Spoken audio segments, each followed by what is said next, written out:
astounding new abilities unique to you.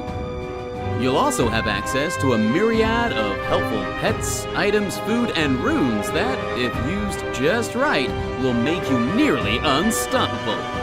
Watch out though, the world and your opponents will keep you on your toes. You'll have to avoid obstacles like towering walls, raging rivers, deep pits, and even sheep? Really? As a member of the Quodd Heroes Society, you'll be tasked with many missions. Some will have you competing against other heroes, each of you striving to win. While in others, you'll compete in teams to see which team comes out on top. And some missions are so challenging that you must work together to overcome them. If you're clever, quick thinking, and play your cards right, I'm certain you'll be the greatest hero of all.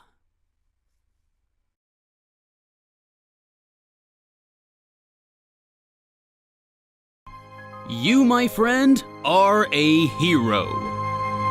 One of 11, in fact. But you're also a cube.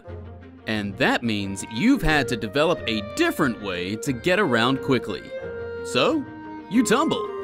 And since you are a hero, you've developed different skills for each side of your body, like slide, dash, tumble, and jump.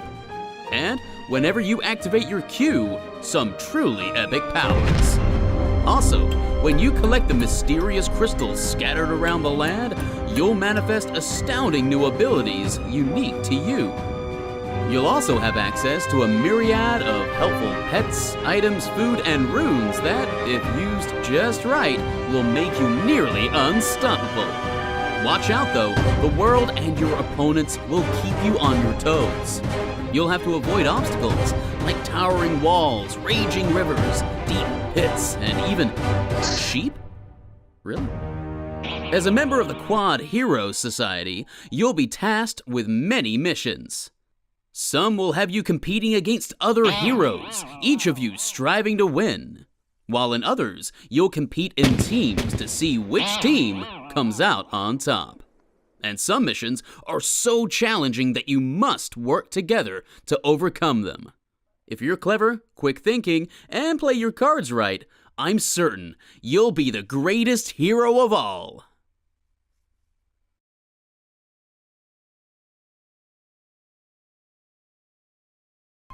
You, my friend, are a hero.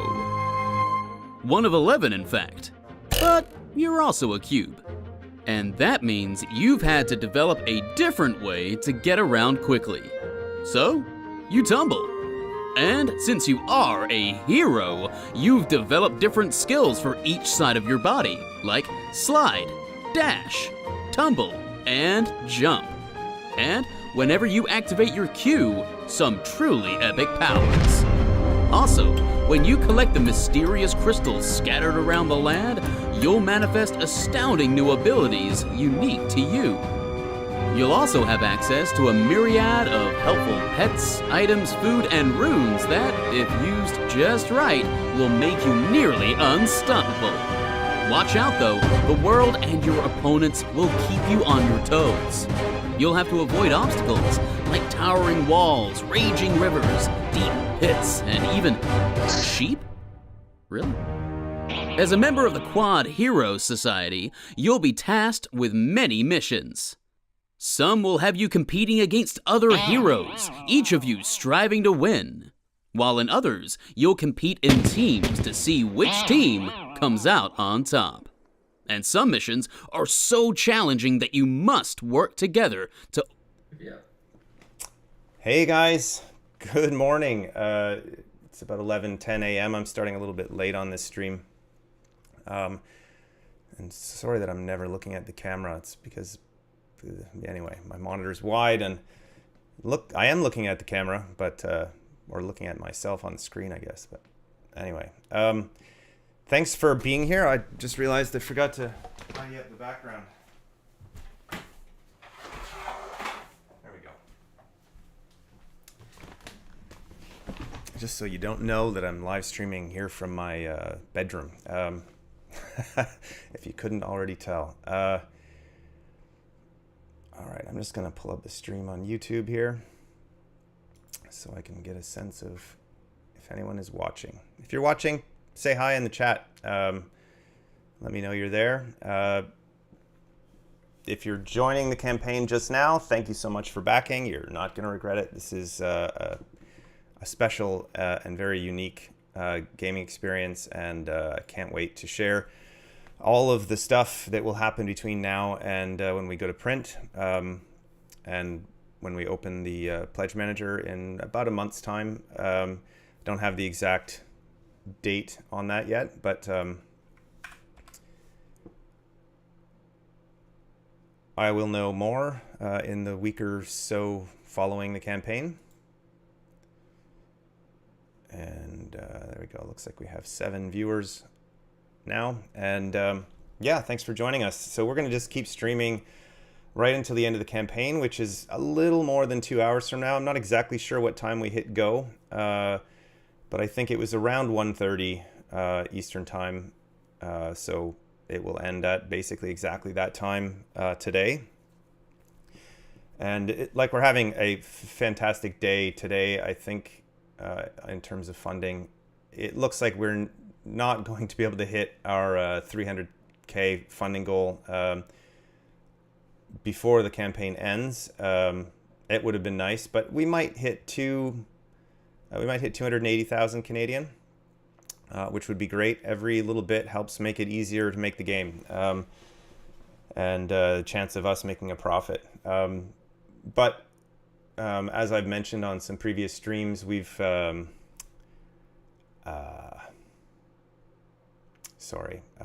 got a partner that's helping us to reach retail and multilingual audience. So there'll be additional benefits. Sort of 3 hours. Okay, cool.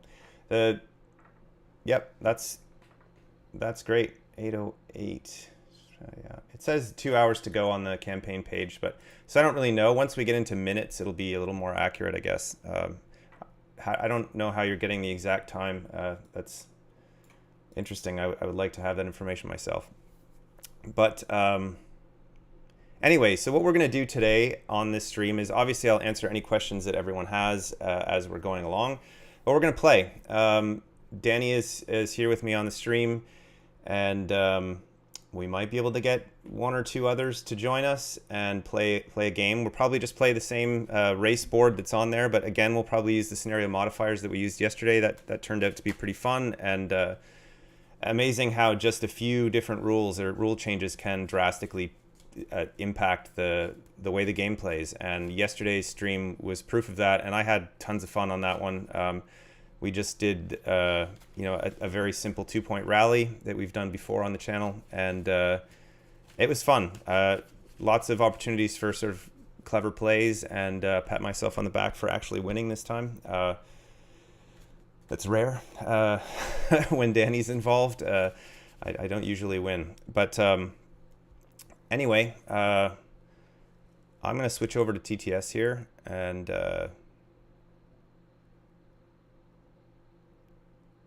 808, there we go. Thanks, Julius. It's appreciated for the specific details. Yeah, I don't... Oh, yeah, you're right. There it is. 2:08 p.m. Eastern Daylight Time. So it's actually a little... It says 2 hours to go, but I guess that's because we're more like 2 hours and 48 minutes. So it's longer than I thought. Very confusing. Yeah, so that's good news. More time. I think we have a shot. We have a pretty good shot at hitting 280,000 on the campaign. It would be nice if,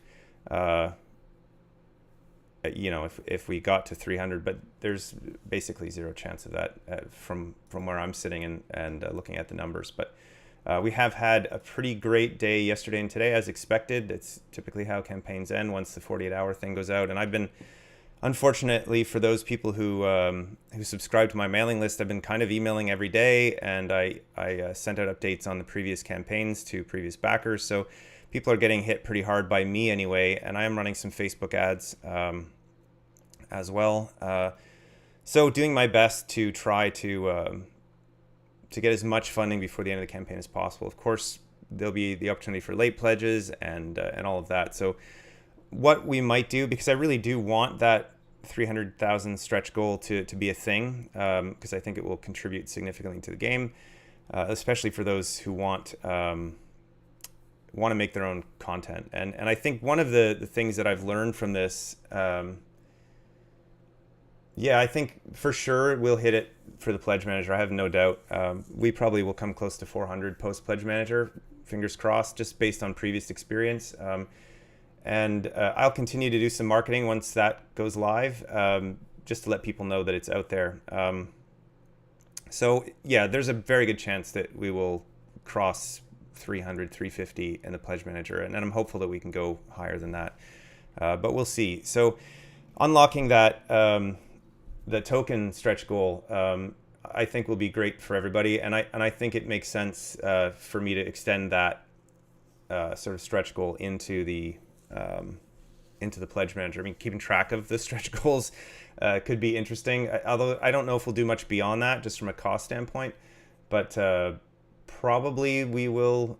I'll just put a sort of a mini tracking page up on the quoddheroes.com website to keep track of that kind of thing, and whatever. Since there's a sort of, I mean, I can update as part of the campaign updates, but obviously, or maybe not obviously, but you cannot edit a campaign page once the campaign ends, so that won't be updatable there. But I do want everybody to have access to that, and even selfishly for myself, I like more things and more options. But one of the things I do plan on doing is creating some templates and sharing, like I have in the past, sort of scenario creation tools like map development tools. You can find those on quoddheroes.com if you want to make your own sort of 9x9 tile boards, like for first edition. I have shared graphics and the tools for making that possible on quoddheroes.com. So that's already there, but at some point I'll be updating some graphics and adding new stuff that I've created for second edition to update that stuff. It's not super high on the priority list. We have quite a bit of work to do on rule books and scenario books, and some development left on the solo campaign before we go to print in around April of next year. So I'll be busy, and I will be looking for people to help playtest some stuff, obviously, and we'll be doing that through Tabletop Simulator, and I'll be posting that, and I'll do some Zoom meetings and all kinds of stuff. I'll stay engaged with you guys right to the very end. So thanks for joining the campaign, and you won't find a more committed creator out there. I believe in this game as much now as I ever did, and I think it will have its day in the sun eventually, I hope. I think getting on into retail is going to really help with that. Expand the audience, make an affordable sort of option for people. And I do realize that the deluxe game this time around is expensive, and we don't have a less deluxe version available as part of this campaign. Yeah, so it's a bit to swallow, especially with the way interest rates and exchange rates and all of the chaos in the world right now, and all of the other games that are out there. Lots of great projects live right now. But I do truly believe that this is a fantastic game. I love it. I still enjoy playing every single time. Yeah, I think you guys are gonna like it too. So I will switch over to TTS, and hopefully that actually works. Seems to be delaying here. Let's see what's going on. Oh, there it is. And let me just rearrange my screen stuff here for a sec.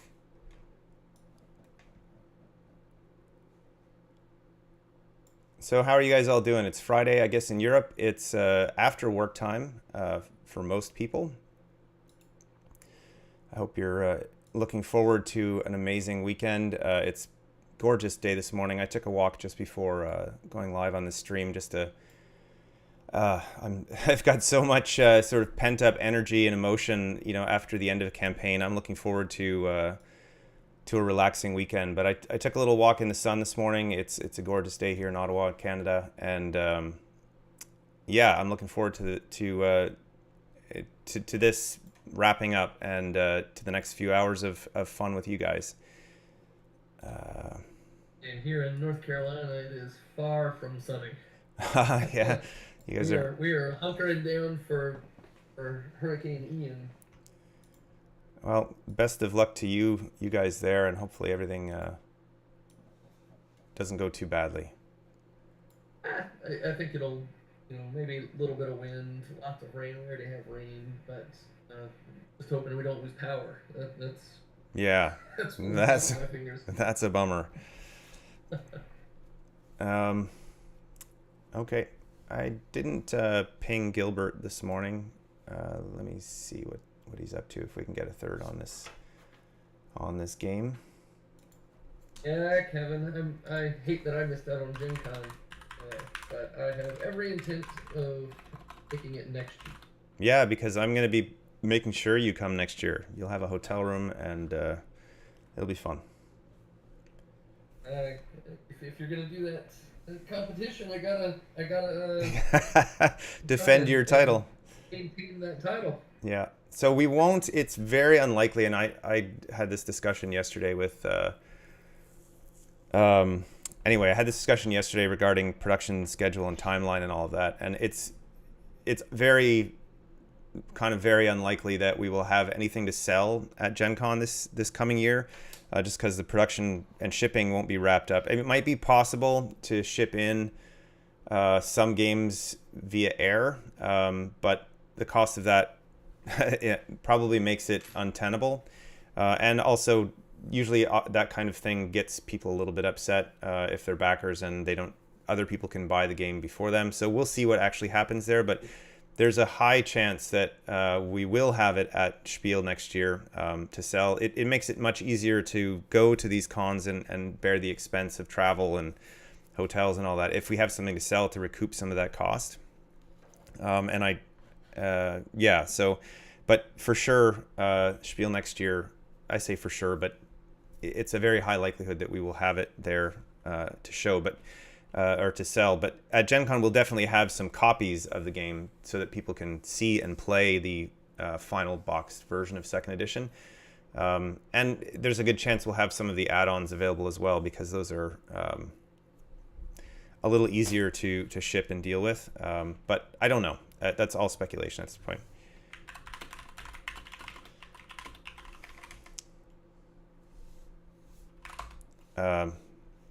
Anyway, anything you want to add, Danny? I know you've been like an instrumental part in this campaign, and it's been fantastic having you along for the ride. And I'll reiterate here that Danny is not being paid for his work on the campaign. He made this amazing Tabletop Simulator mod and has contributed in huge ways to the campaign, and just supporting me and keeping me positive throughout the ups and downs.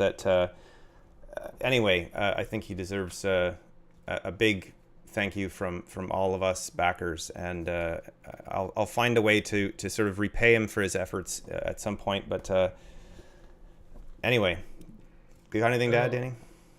I've had a blast doing it. I personally learned a lot in Tabletop Simulator development, I guess we call it that, with the scripting at least. Mm-hmm. So yeah, it was a blast. I've had a blast interacting with hackers on the campaign.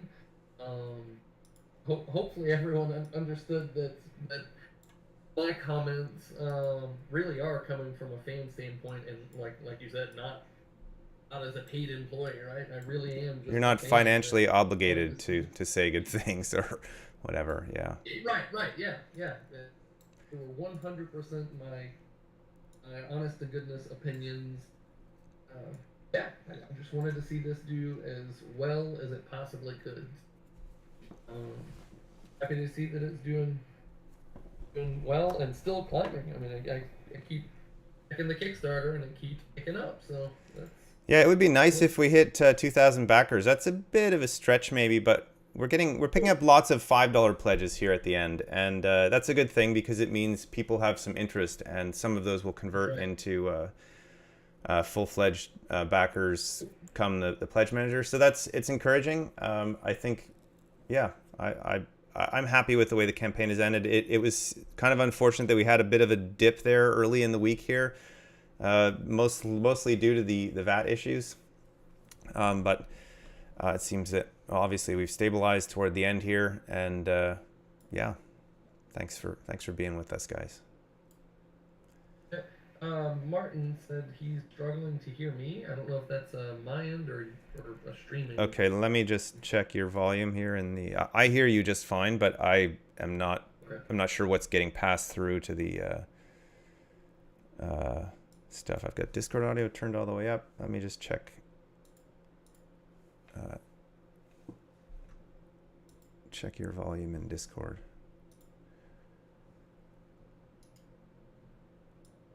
Okay, go ahead and talk, Danny. See if that helps. Yep, let me know if you can hear me any better, Martin.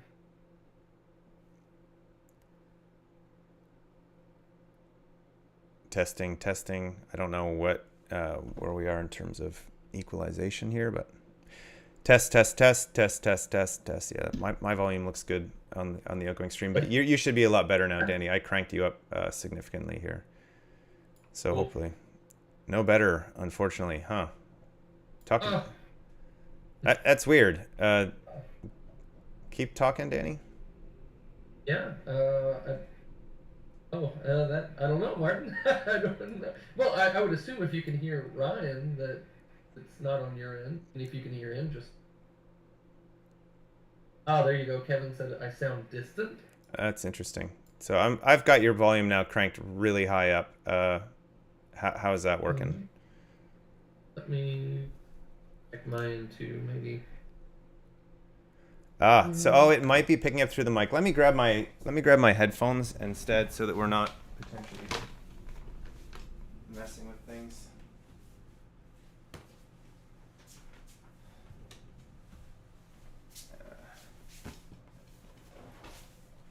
I don't even know where my headphones are. That's interesting. If you're hearing it through his mic, though, that means it's not passing through. Yeah, although I do see it on the Discord audio, so it shouldn't be the case, but let me just take my speakers out of the equation. Okay.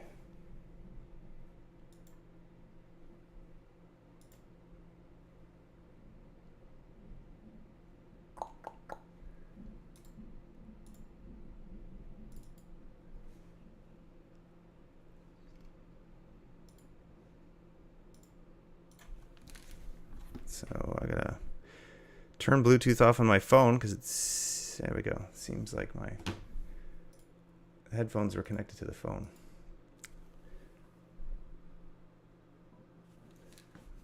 All right.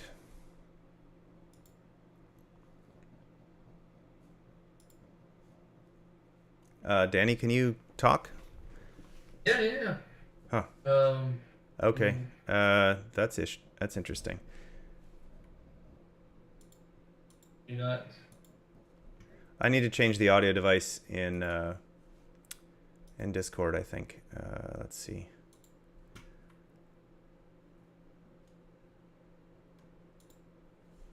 See if we can sort this out. Input device, output device. All right. Talk now? How about now, guys? Okay. Does that help at all? Anybody? You guys still hear Danny? Yeah. Well, you turned your speakers off, and that was the only way they were hearing me. Let's see. Hey, there we go. Yeah. Davin is probably cringing when he watches this on the replay, or if he does. He's always yelling at me to make sure I use my headphones, but... Thomas said maybe I'm too loud now. So okay. Yeah, let me just... turn me down. Yeah, I did turn you pretty high. There you go. Is that better now? Go ahead and talk, Danny. Yeah. How's it now? Are we more equalized? Hopefully much better. Too loud for Danny. Oh, now you're talking too loud, Danny. Way to go. How about now? Still too loud. How about now? Oh yeah, the funny thing is there's a delay on the stream, so I'm reading the text and making changes. I think that is it still too loud? Keep talking, Danny. Maybe we'll How is it now? Is it still too loud? just keep talking and we'll get them to comment, basically. Yeah. Let us know if it's too loud. I don't know what to say. Test. A little low now. Okay. Low now.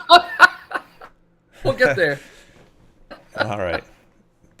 So I think we'll call that good. So I did send a message to Gilbert. I think he's probably not going to be able to join us. Maybe. Oh no, we can't. We can just restart. Maybe if he wants to join later. We probably have time for 2 games. I know that you're working, Danny. So if you got to go at any point, it's no big deal. But let's just play a 2-player race so that we're doing something, and we'll probably have time for another game. Well, guaranteed we will if we're playing 2 players. Probably have time for 2 more. Maybe we'll do a best 2 out of 3 to declare the Kickstarter campaign Quodd Heroes champion. Tokens. So we're gonna do that as a rally again. Maybe I'll let you set the points this time. I was gonna use sheep tokens as the thing, but yeah, the crystals work just fine.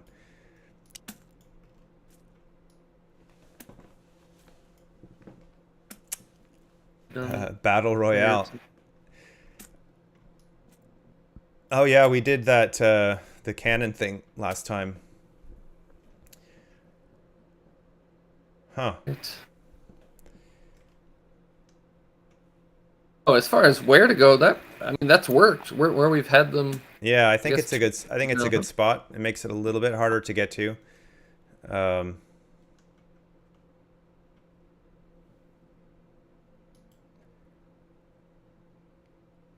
Yeah, I did think Kevin said we need another player to team up against Danny. I did think it would have been kind of fitting if we did an Overlord sort of 1 versus all scenario here at the end of the campaign where it was Danny versus the rest of us. But it's pretty tough to get people on the stream in the middle of a workday here. And one of our regular players, Davin, is in Australia, so it's the middle of the night there for him, so he can't join. And so it does make it tricky. But one of the things that this illustrates is that this is playable at 2 players for sure. I'm gonna fill my water up 1 sec.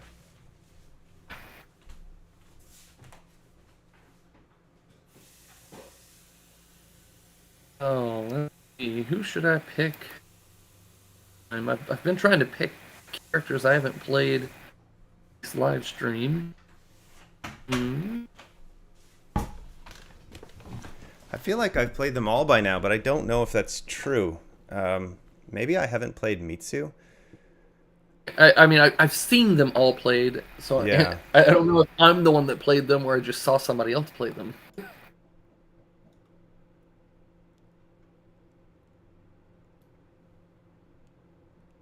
Oh, taxi. No worries, Kev.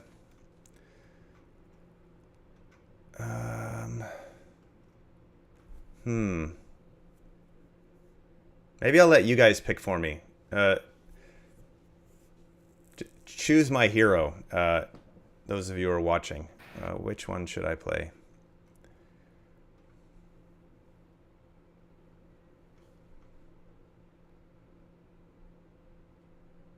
Or not.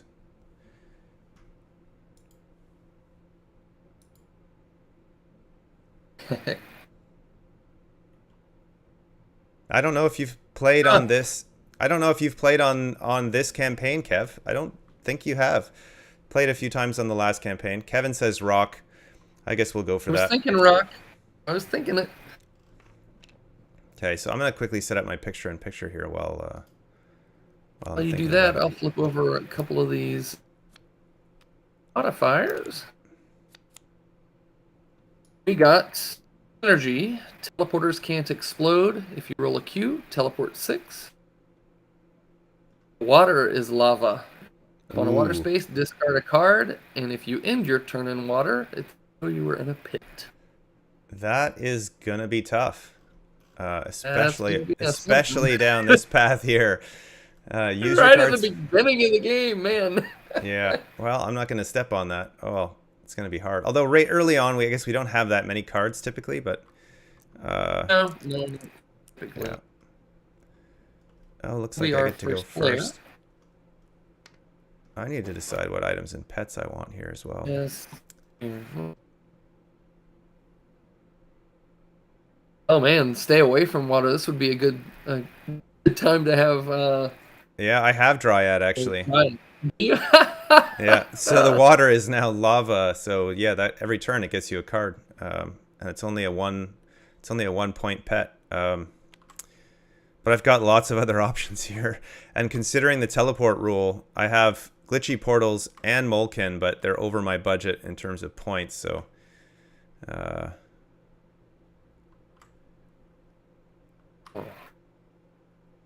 yeah, I think I'm gonna give Dryad a go. Having more cards is pretty good.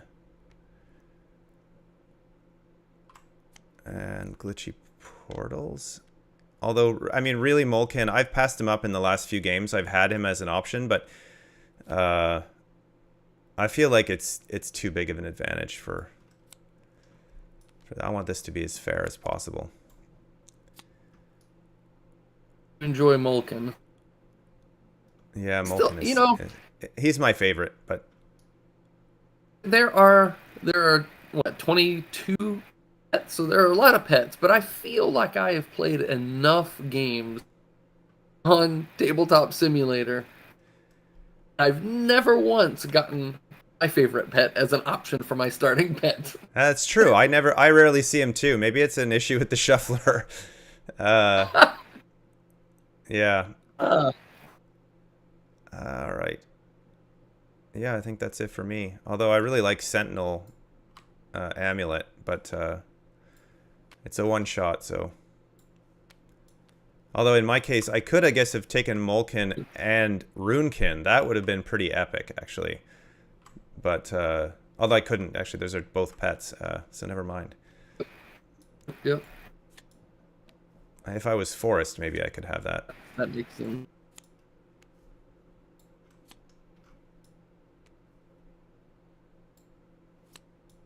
Yeah, so the modifiers were just added yesterday, Kev. So we unlocked them as a stretch goal. So we played with them yesterday, and they're pretty fun.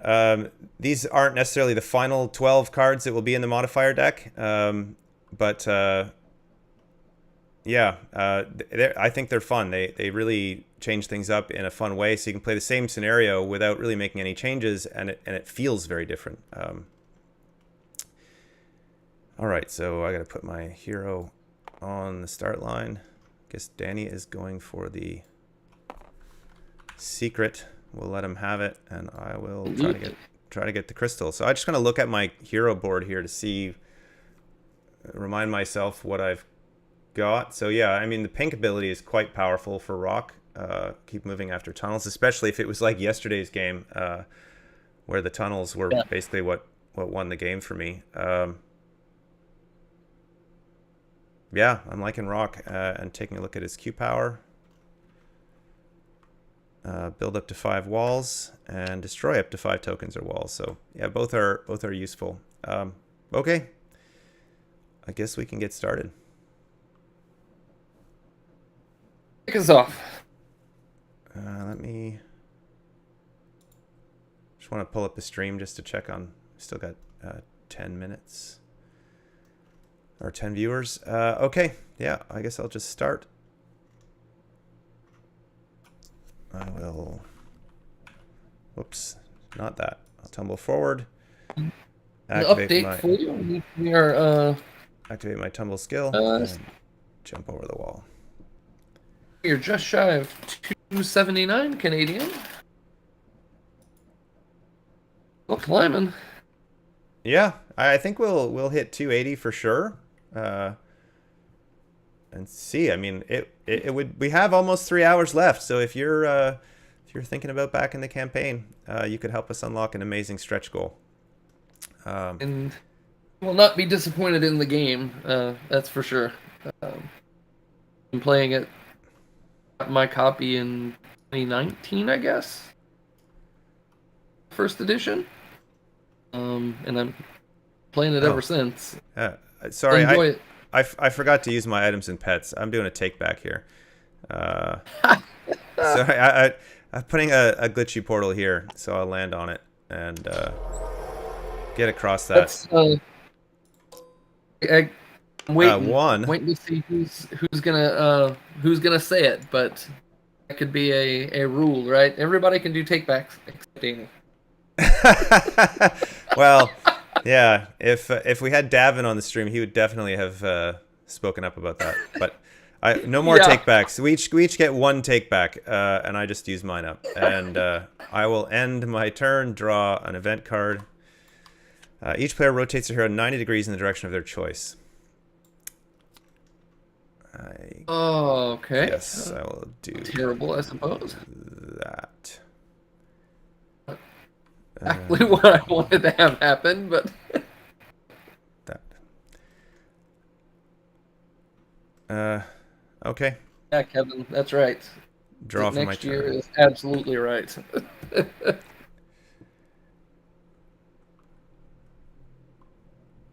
All right, that's it for me. Go ahead, Danny. All right. Well, I don't know.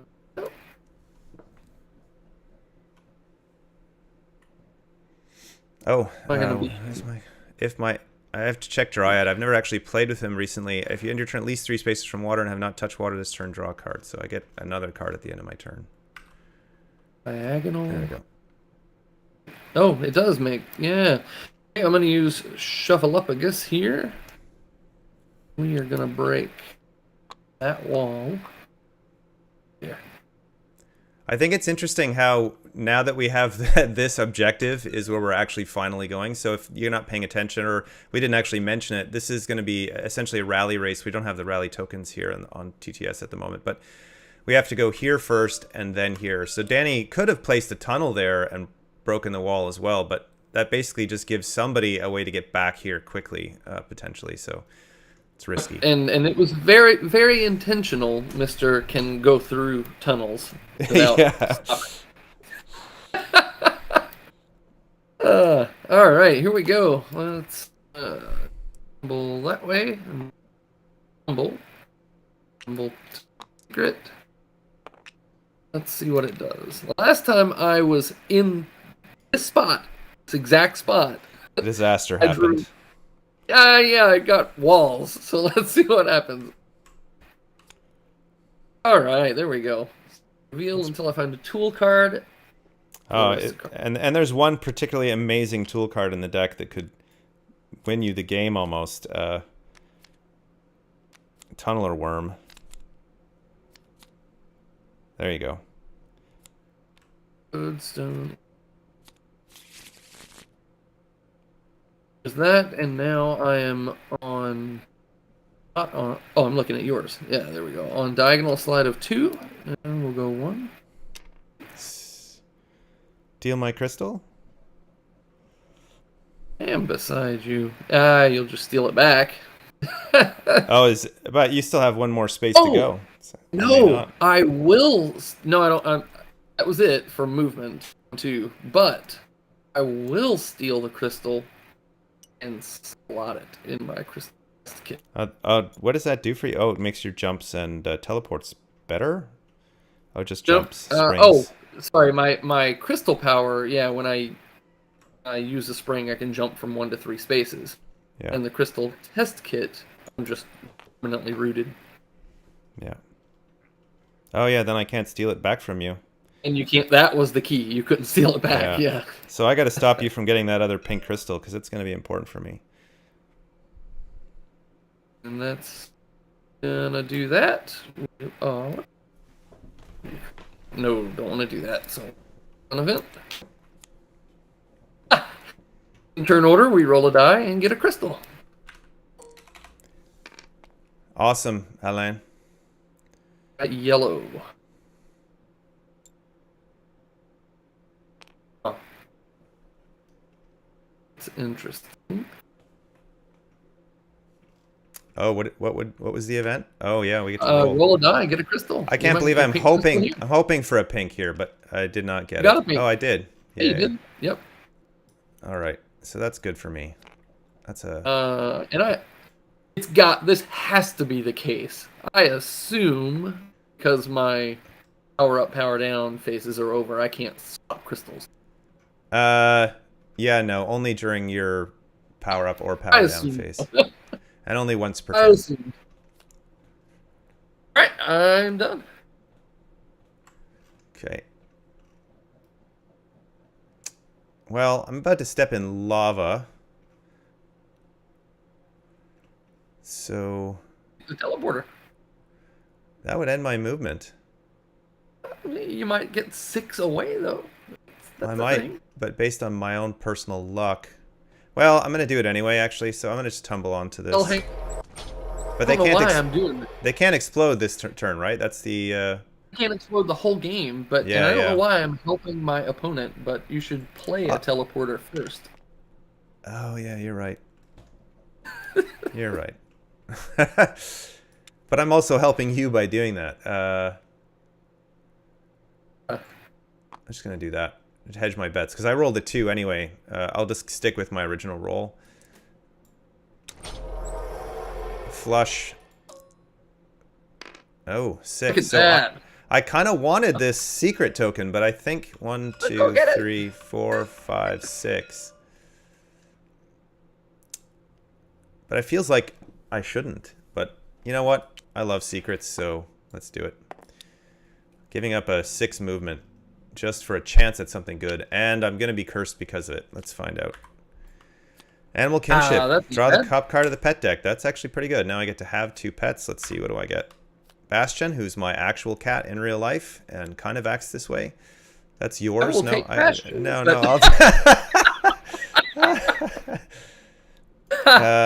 Poor kitty. That poor cat gets such a bad rap. What degree of customization does a scenario book have for custom scenarios? A huge amount. I mean, this is one very small example of that. We are playing like an actual scenario from the rulebook or from the scenario book here, but we haven't played it in the way it was meant to be played in the last 5 streams. So we've kind of improvised this to what it is now. But yeah, and there's a huge amount of customizability regardless of what the board looks like, right? So there'll be 10 different maps in the scenario book, and each of those maps will be very different from the others and allow for a huge amount of, possible customized scenarios. And as I mentioned on previous streams, each of the scenarios will have a QR code on them, which will link to the Wonderment or the QuoddHeroes.com website, where you will have 2 alternate, sort of official alternate scenario setups for that scenario. But in the future, we'll have any number of additional alternate scenarios to play on that map, submitted by myself or backers like you. So yeah, there's tons of, even without all of the variable tokens that existed in first edition, it's still a huge sandbox. It's all I can say, really. But yeah, having those individual boards certainly will expand your possibilities, and they do add the what's the word I'm looking for? Yeah, I don't know. Talking about the starting board. Yeah, they add the starting boards, but it also it adds board rotation to the mix, which is fun, right? So you could even stick those boards off to the side of this. We did in the beta mod that we use sometimes have a couple of the boards from first edition that we can sort of just drag on here, and yeah, so you can use them in addition to the second edition maps as well. So that's fun too. Anyway, I'll wrap up my turn here by drawing an event card. You need to... Yeah, Alberto, I couldn't agree more. Oh. Couldn't agree more. It really is the reason I jumped on board to help Ryan out. Thanks so much, Alberto. That means a lot. I mean, there's a pretty good chance that I cry before the end of this stream just from sheer emotional exhaustion, but hearing that kind of thing really does make it all worthwhile. I'm working hard, and I'm not perfect at this, and I make mistakes, and I perhaps share too much, but it's because I care, and I really am passionate about this game, and you know, getting it out there in the world.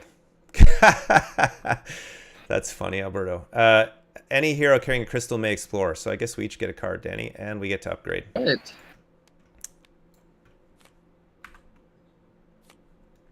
There we go. And upgrade. That's for sure. Upgrade my jump.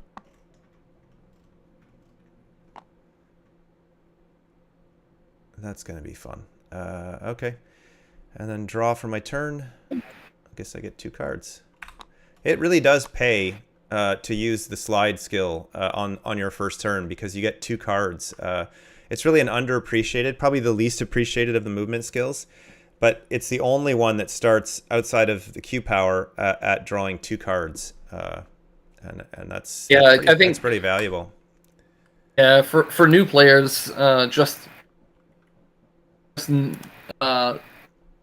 guess understanding that movement isn't necessarily the thing that wins games in Quodd Heroes. That card draw is such a powerful part of the game.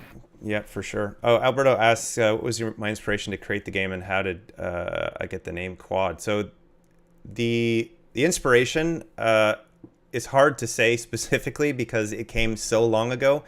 But what the story I tell relates to, I was working on another game back around 2013, early 2013, late 2013, and it was a game that I've never talked about, but I still love the idea of, and it may make an appearance at some point in the future. But I was frustrated with how complex it was, and I remembered in my mind this idea I had of like what I wanted to make a video game out of, which was just a game with a cube that you turn over, and then I think in that concept you basically erase the spot behind you on the board, so you can't go back there, and it would be sort of a puzzly thing with a different action on each face of that cube. So that came from an old idea that just, oh, thanks a lot, Danny. So Danny just walled me in. Wall you in, you can tumble. That's true. Yeah, no, but he took away the play I wanted. But anyway, yeah, so that's where it came from, and I quickly prototyped it. Like within 20 seconds of the idea popping into my head, I made a grid on a piece of paper, drew some obstacles on it, grabbed some square dice and stuck stickers on each side for different movements, and invited my kids downstairs to play. And we tested it within like the fastest prototype process ever. And I was like, this is amazing. It's not far from what it is now, but just that spark was enough to make me think, yeah, I want to kickstart this and make this a real thing. And obviously it's come a very long way since then, but that was the inspiration. Just kind of a genesis of a bunch of moments all popped into my head. And how did I come up with the name Quodd? So originally it was called Cubes, Qubes. Yeah. And it turned out there was already a video game by that name that was very different, obviously, from this. But I wanted to differentiate myself, and I thought of Quodd, Quad Heroes. But that exists as a motocross racing or something like a moto racing, but four-wheeler racing video game on PlayStation or something. So I just wanted something unique. I really regret the choice of the name in hindsight. It's not a very catchy name. But it is what it is, and it really represents like quad as in sort of square, and odd. So that's kind of the combination. So they're sort of strange little heroes. So anyway, that's a long answer to the story or question. So Danny, what did you do? You have teleported twice, blocked me in. Well, I used Shuffle Up, I guess, threw the wall out. I used the Crystal Extract, dash over to the teleporter, which rolled a 2. That teleporter did a 6, and that put me here. Okay. Also, you said only once. Is it legit that I did a swap, or is it just I can move one off and next turn I can slot on? This is the way I was set Yeah, up. yeah. Once per turn, you can move it like a crystal to or from it. It wouldn't be a swap. That would be 2 turns, basically. I Okay. think. I don't know. I like to be honest. That is probably a question. But my thinking was you could. I guess swapping is the same thing, really. Like moving to or from it. It kind of acts that way. So we can allow you to do the swap. I'll make sure that that's clear in the rule book. But I don't know. I don't know what the right answer is there for that to be final. But I don't want it to. It's very abusable, right? If you are able to swap at will. So we do want that to be only once per turn. But the question is whether that's 2 actions to swap or not. And I would like to say no. Once per turn, you can swap in or out, Okay. I guess. Yeah. Okay. Okay. All right then. Then Did we already do the event? Oh gosh, I haven't even taken a turn yet. I haven't. Oh, tumbled. really? You haven't tumbled yet?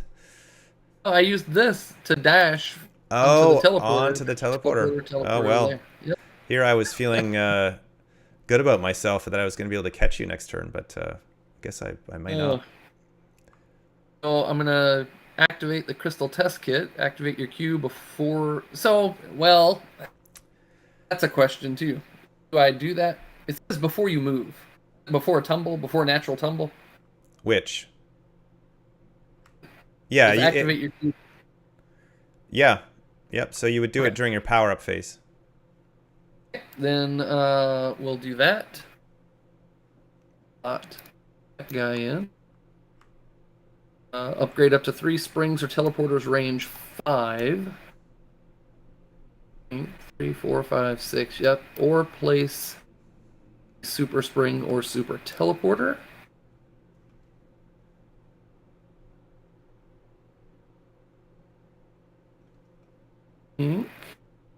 And teleporters can't explode, so that's even better. Teleporters can't explode. Yep. I think we'll do a super teleporter right there. And I guess I draw a secret. We are very close to 280,000 now. 279,743. Woo! Nice. Thanks for joining us. If you're just joining the campaign, it's appreciated. All right, now here we go. We'll tumble the super teleporter. Fortunately, I won't get to activate my queue again, but I think it's worth it. Come on, roll a 2. 9. 9.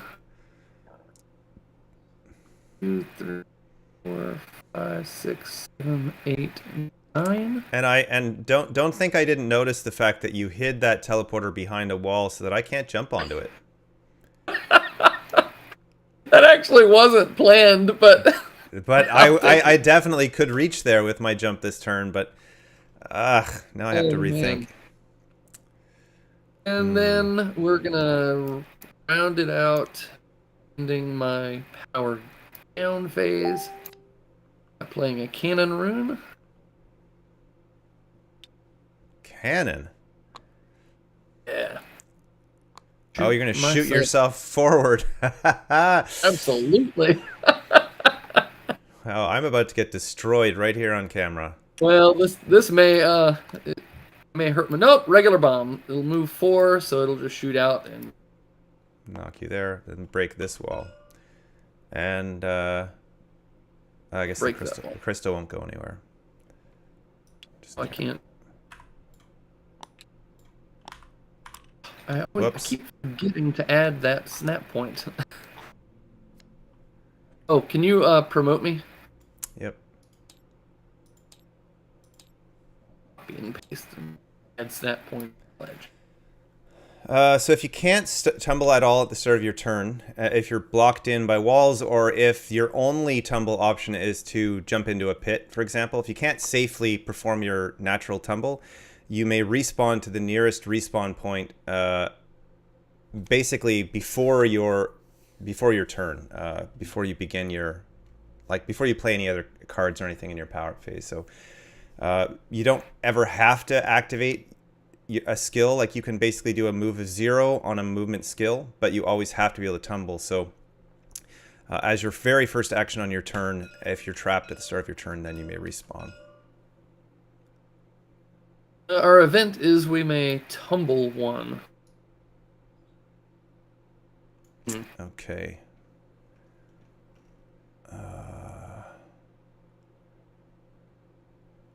That's actually a big question for me here because... It is me too. Actually, no, I will not. I'm not going to choose not to tumble. Are you? Oh, you realize you're standing on lava, right? Oh, I forgot about that.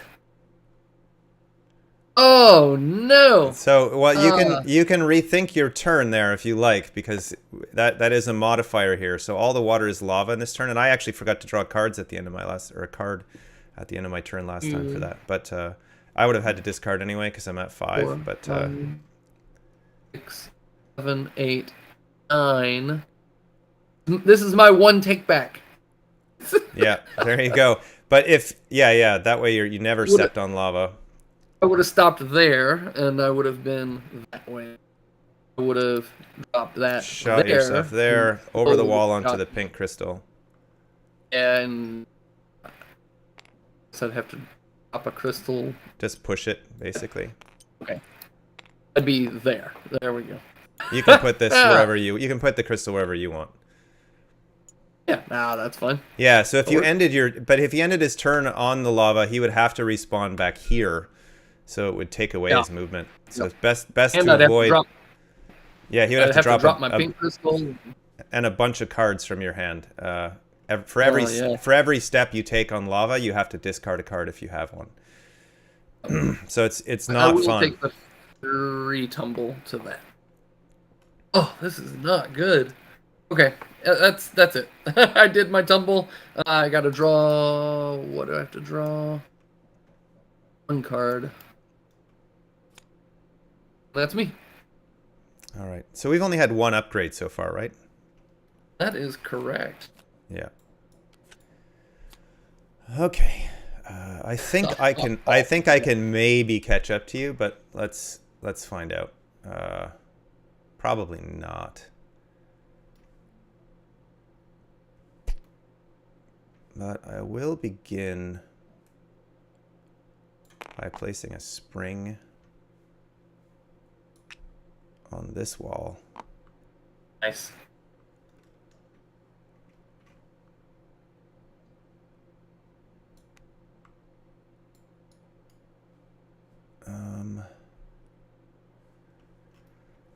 So this is where having a hero would be helpful, but I do have a cheat device here to plan my turn. So if I tumble there, my tumble's only 1. That gets me to there.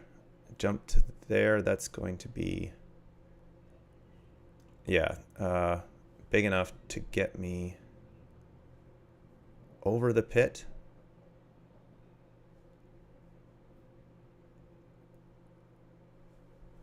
With +3 and 6. That's fun. Tumble.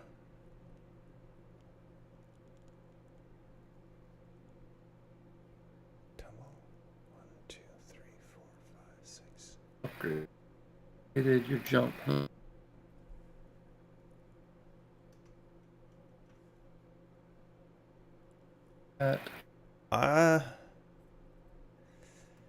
What is the range on this?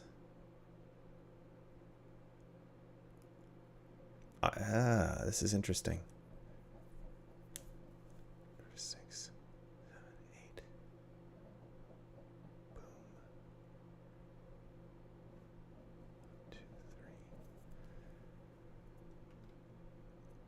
That would actually only help you. So, sorry, I'm taking a particularly long time to plan my turn here because he's so far ahead of me right now that I have to make an effort to catch up as much as I can.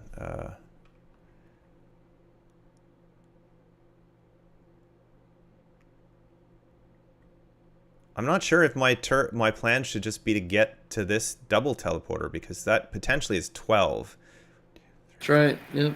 7, 8, 9, 10, 11, 12. I was looking at what It your could get me plan. to you. I mean, I can get to here without using the teleporter at all.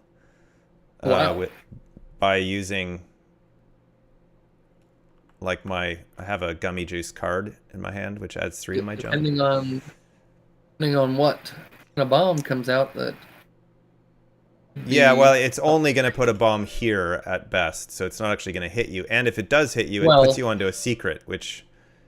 And if the event is a trigger, then it would, boom, hit me. It would hit you. But then you would get a bonus for free, so I don't really want to shoot you. And I wish I had something that extended the range of my rune cards, because then I could play a teleporter here, where I would land from my jump, or covering this, and then... Oh, yeah. It would get me a little farther anyway. All right, I think I just go, but I will play Gummy Juice and add 3 to my jump. So my jump is, wait, 6. Not as big as I thought. Yep. But I can place a teleporter on the board up to 5 spaces away. 5, that's not good. 5. Whatever. So I'll tumble. Gets me to there. I activate my tumble skill, tumbling to here, and then I jump 6. 1, 2, 3, 4, 5, 6.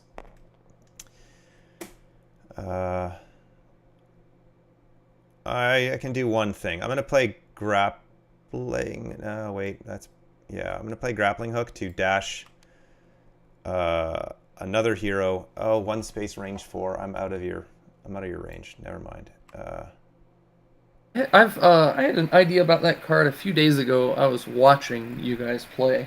Yeah. It feels like that card deserves 1 extra ore on it. Oh yeah, what would it be? Being able to nab, yeah, collectible. You should be able to grab that yellow crystal with it. Yeah. I think that's probably fair. We can do that. It actually, where it says dash another hero 1 space range 4. It originally, in first edition, it says dash a target, so that could include a sheep or a crystal. Sheep. Yeah. So you could move a crystal, even as much as, say, throwing a crystal in a pit, because the crystal falls in a pit, it's removed from the game. So that just adds another ability to sort of take something away from somebody else, potentially. Anyway, I'll play Rune of Discovery to reveal this secret token. Oh my god. Wall trap. Place a wall token next to your hero. Can you hook to a wall? No, not really. But yeah, I just had a disaster happen here. There you go. I am now walled in. But the good news is that would let me respawn here at the start of my next turn. So it's not the end of the world. Not terrible, yeah. But it is less than ideal. But I do have to use my grappling hook in order to do that. So there we go. Good thing about second edition. Oh, you know what I didn't do? I didn't use Bastion yet this turn. But I will now, though. Let's go. Sorry, go ahead, Danny. I was just going to comment on had backers. Oh, no. I have to discard Bastion. Comment. Oh, I don't know if it was a comment on Discord or a comment on the Kickstarter, but they were asking if Tom Vassal's concern for the game, his only concern, he had one concern, and it was one event card. Yeah. In general, bad stuff are not as bad and mitigate the bad stuff that does happen. So yeah, being walled in is not the end of the world. I'm going to use my... Actually, no, I only have 2 pets. I've already activated 1. Can I use my Queppy this turn?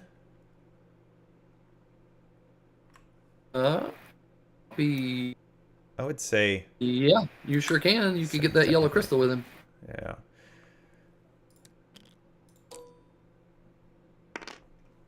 I think it's a no. Oh, it is a yes. Yay. Quappy actually came through for me.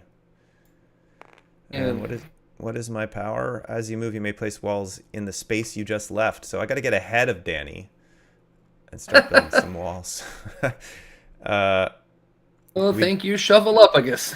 We just passed 280 on the campaign. We did, Yay. and we're at 1945 backers. So 55 backers in about 2 hours. We can do it. We've had a lot of backers today. Many are at $5, Really? but we still do have a shot at 2,000. Right. That would be great. $5 gets them in the pledge manager, and pledge manager gets them the potential to Access still get the game. So to all the stuff. Okay, right. I am ending my turn. I get a card because I'm not near water. And did we already do an event? No, we did not. Roll the directional die. All players slide one in the resulting direction. Maybe I get out of my not like this. Maybe I get out of my predicament with a Yeah, that's gonna hurt me. You watch.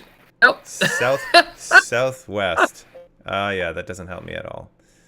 It hurt me. Not necessarily.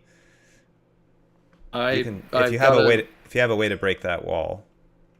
Oh, I'm on lava. Oh yes, you are. So yeah, you.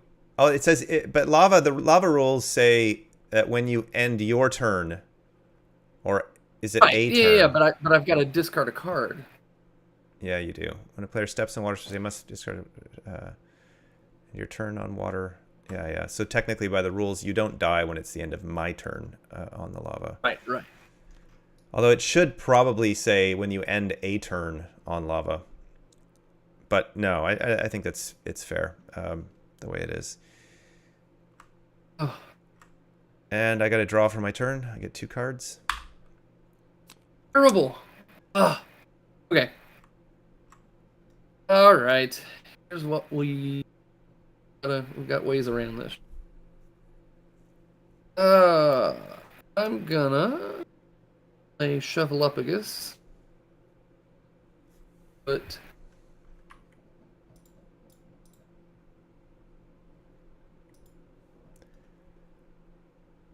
to the tunnel, which is I don't wanna. Right there. I'm gonna do +4 to my jump. And before I actually jump, activate my cube. Ah, yes. You get to do that with Crystal Test Kit, so you get to dash 1 basically every turn. What's that? You get to essentially dash 1 every turn because of your... Oh, you don't have the... Oh, you do have the yellow power, yeah. You don't have 2 yellow crystals. I don't have 2 yellow crystals, right? I got the 1, but I do get a secret and get to do this guy. Place a super spring or a super teleporter. Range, what was it? 5? Range 5. Oh, so maybe I don't need to have played that. Jump is 2. Yeah, we'll put a super teleporter right there. Secret. This one, upgrade your hero or draw 2 cards. Ooh. You did discard for the...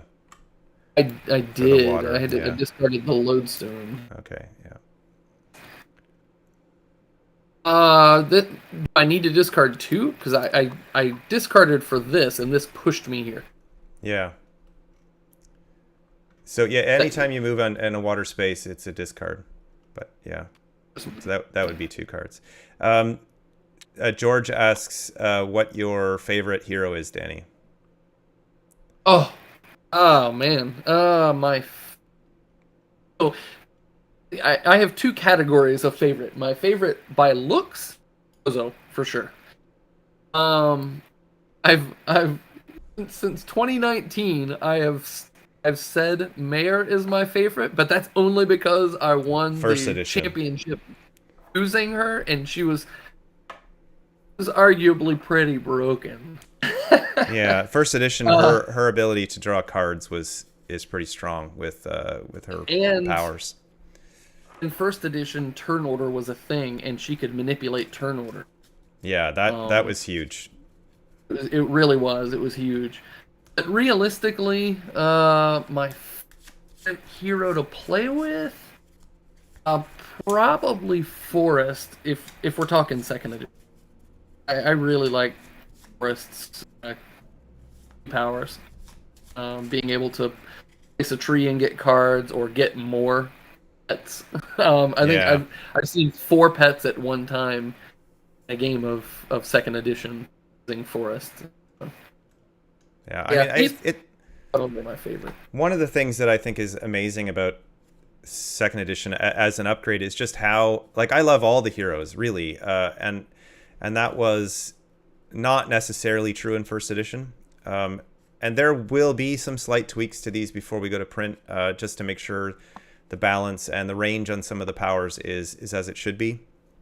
But yeah, no, they're all really good, and each has their own kind of play style, right? Especially when you combine it with the fact that you start with items and pets, you get to kind of create a fun little engine with this game.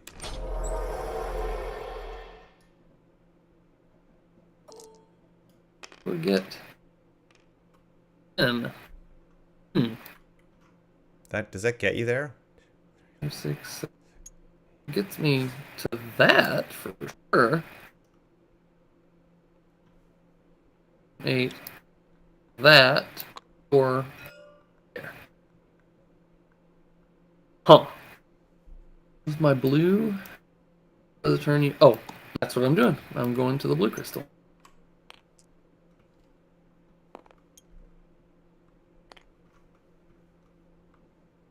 And that's gonna do that. So we'll pass. I don't have anything for power down. We'll do an event.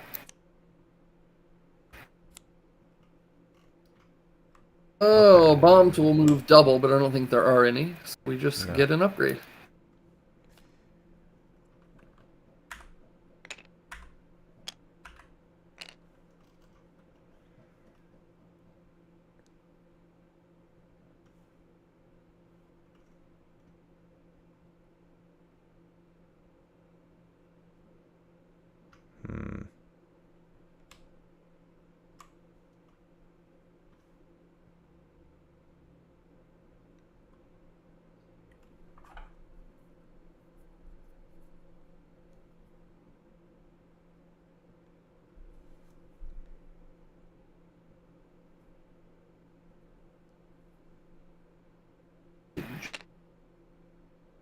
Can I get one card?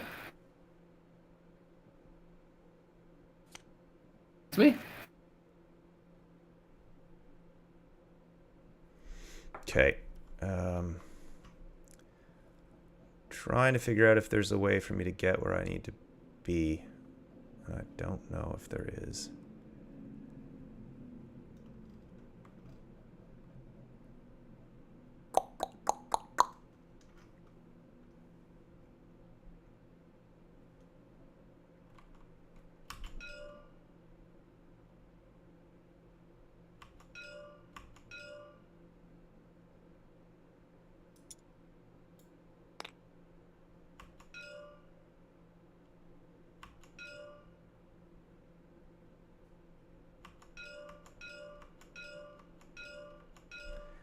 I'm going to put a teleporter right here with my, whatchamacallit? Glitchy portals. So how much does it weigh? The first edition box, I think, weighed somewhere around 10 pounds. This box will weigh...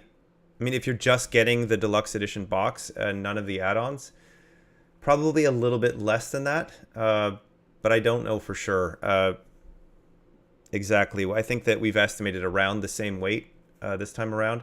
It does have a plastic insert that will add somewhat to the weight, but those game boards, like the 9 double-sided game boards, added a lot of weight to the first edition box.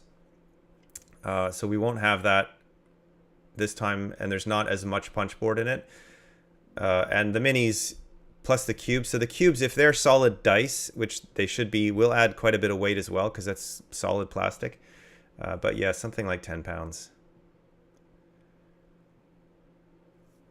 Yeah, and if you're getting the separate boards, that's going to add additional weight. And if you're getting the walls add-on, that adds more too. So it's going to be kind of heavy. All right, so first thing I'll do is play Levitation Berries, so I can ignore non-wall, so I don't have to deal with the lava this turn. Oh man, that's nice. I suppose at the start of my turn, before I do that, I respawn, right? I can choose to do that. Yep. That changes the dynamics of this, so I will place 1, 2, 3, 4, 5. I'll place this here instead. Sorry for that. I will still use Levitation Berries. And I will play this to put a spring on top of this.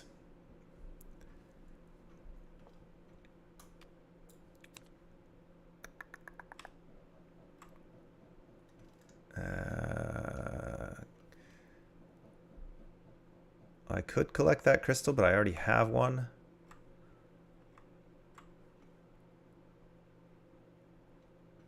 I think I'm just going to start my movement phase. We'll tumble backwards onto the spring, which takes me to here.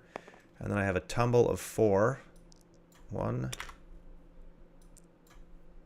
2.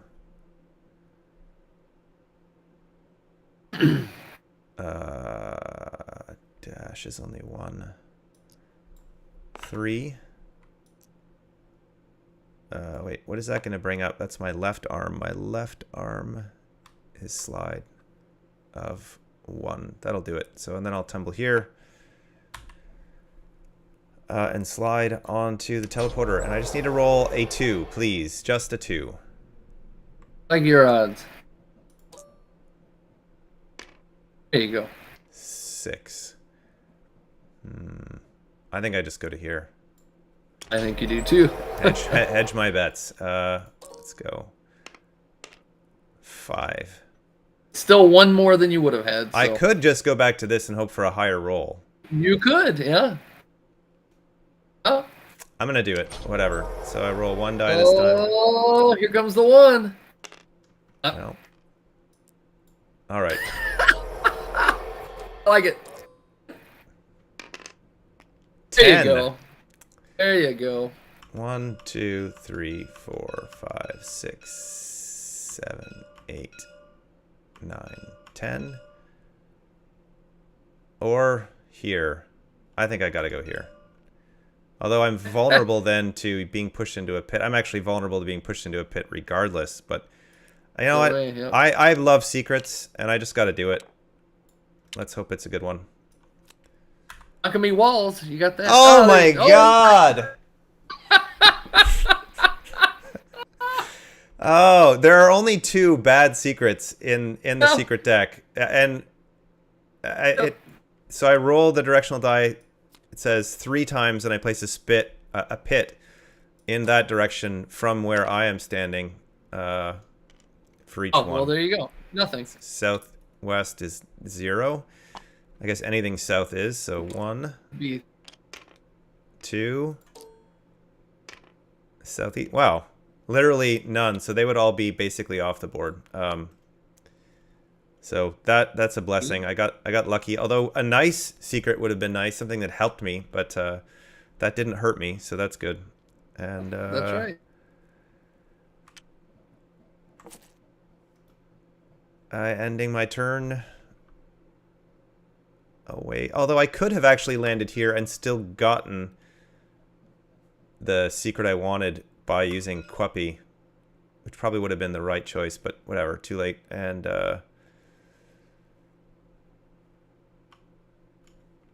Yeah, whatever. I'll draw a card with that and event. All players draw 2 cards and discard 1 card.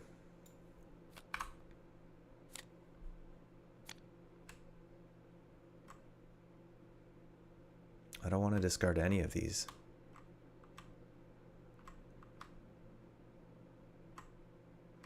But I will discard. Really well for me. I'm going to keep him. I'll get lure. Do that. Okay. And then draw for my turn. 2 cards. And I've got to discard 1 card because I'm over the hand limit.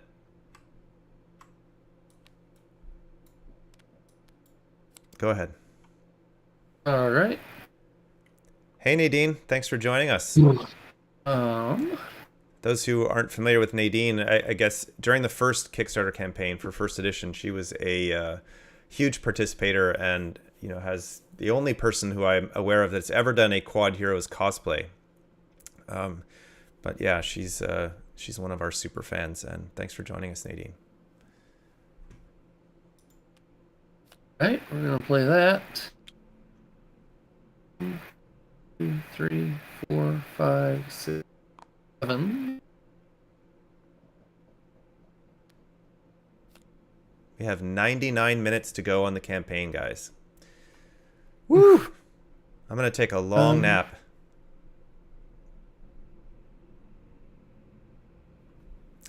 Her cosplay wasn't actually dressed as a hero. It was her. She had like this cool cape and a hat, and it was very Quodd Heroes themed with some sheep and handmade heroes. I don't know. I guess sewn onto it. It was pretty epic. If you look at, I think on Quodd Heroes Society, those pictures are able to be found if you look through them, the photos, or on the Quodd Heroes Facebook group. So Danny is making a tunnel. Before doing that, I need to activate my blue crystal. At the start of my turn, I can teleport X, where X is the power rating of my item card, which is 3. And 1, 2, 3. Now I'll play that. 2, 3, 4, 5.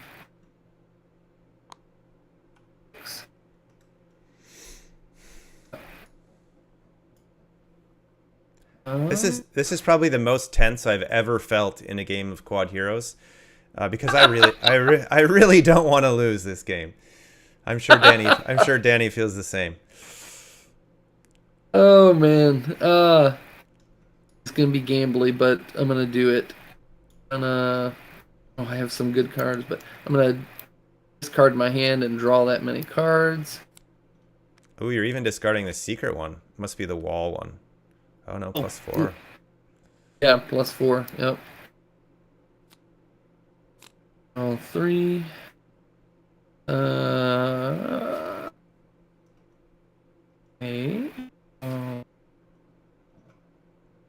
And let's look at Ryan's hand and. Oh wait. Spyron, you may trade a card with a card from your hand with one from theirs. Yeah. Yep. So yeah, go ahead, and I can make my hand public if you want. Yeah. Well, yeah. Just at least for this. Oh. What? Particularly.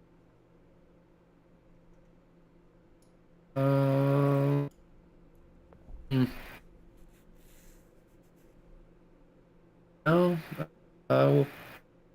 what I have, I guess. Didn't have what I was hoping you had. So yeah, you can come back. So it's a May. You're not going to trade anything with me. No. Yeah, sorry, it was that one. It was a May. Okay. Yeah, I was hoping you had a -1 in your hand. Yeah, no, sadly not. All right. Oh, in this case, actually, I'm glad I didn't, because then you would have it. Yep.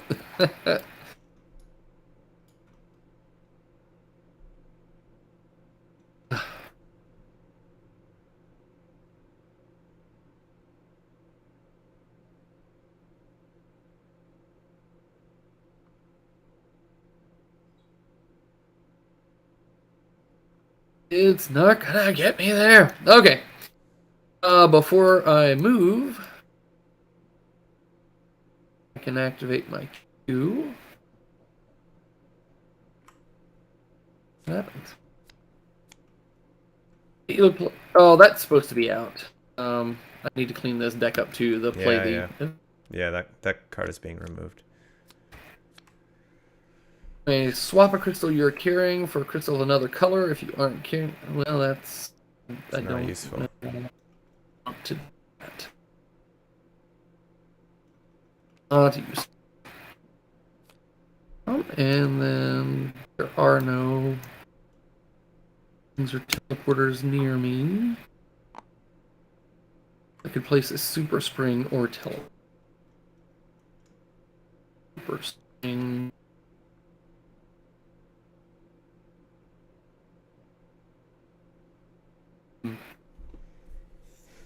What? 5?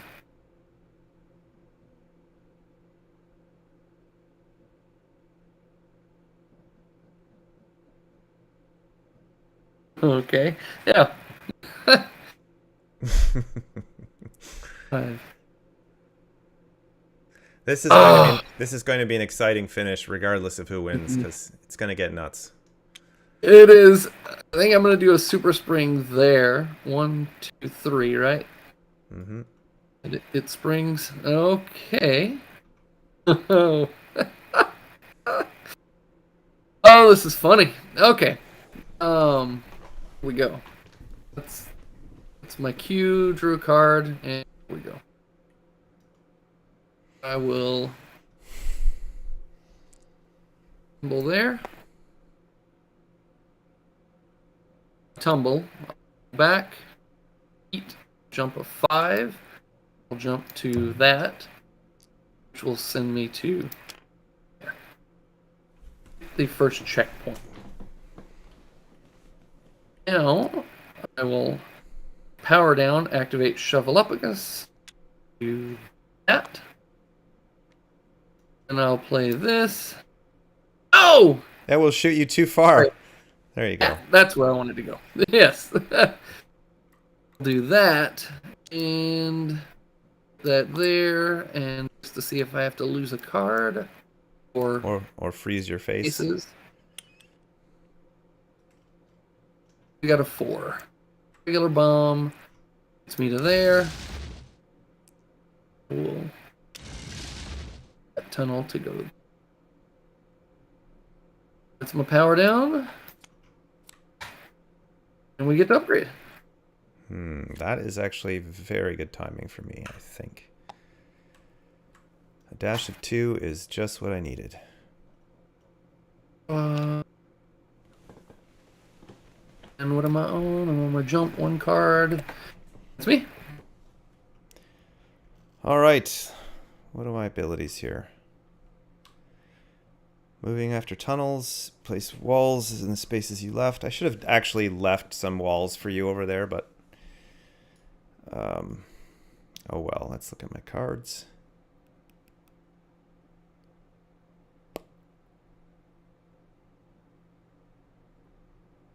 So I'm going to start by placing a spring right here.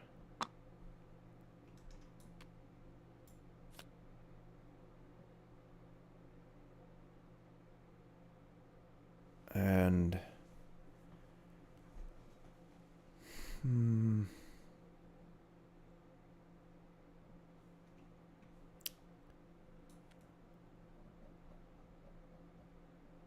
if that adds range 12. 1, 2, 3, 4, 5, 6, 7. Somebody posted a comment on the Kickstarter with modifier ideas. Yep. The first one is actually really cool. Accelerated tumble. You may perform your natural tumble in place, or revving up, and then add 1 movement to whatever face you activate. Oh, that's interesting. And tumble, yeah. Bounce tumble, you may perform your natural tumble after jumping 1 in the direction of your natural tumble. He has all of his ideas are all tumble surrounding. related. Yeah, they're all tumble. He's got 7 of them out there. Certainly worth checking out. So I'm also going to place a tunnel here. And I guess this is going to be less spectacular than I had hoped, but it is what it is. So I tumble here, bounce, bounce, activate my dash, which is a dash of... Oh, yeah, that's all I could do, really. Dash of 2. Actually, no, never mind, yeah, that's the best I can do. So I dash 1. Pass through the tunnel, pushing Danny to here. I guess there.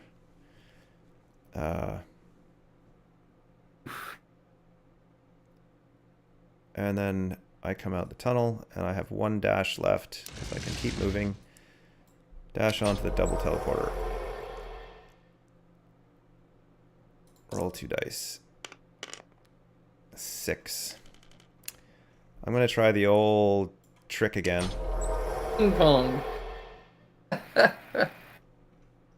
Roll 1 die. Oh no! Greed has failed me. I rolled a 1. Did you get? Oh! Oh, damn. And I'm pretty sure I just lost the game.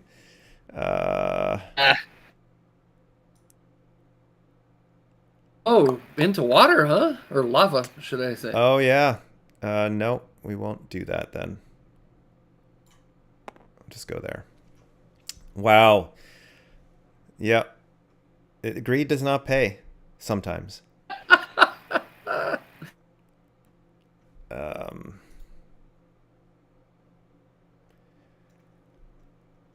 Oh, yes. No, actually, that's 2 spaces. Because range is counted orthogonally, so that would be 2 instead of 1. But yeah, that would have been great because it would have pushed me back here. But a 2 would have got me to here anyway. Yeah, so it's got to be there. And I don't have a way to move myself outside of combat. Yeah, you know what would have been helpful actually is if I had a way to move. Like, so when I dashed here, I could have placed a... Like, if I could remove this double teleporter, that would be really helpful. Actually, I can. I can do that. I'm going to place this, and I'm going to place a super spring right there. But Danny gets to place another super teleporter because he gets to activate his Q. What I should have done, actually, when I was in that position, I would steal that blue crystal from you. So I'm going to do that. Even though it takes backsies, sort of, but... and I'll drop this yellow crystal.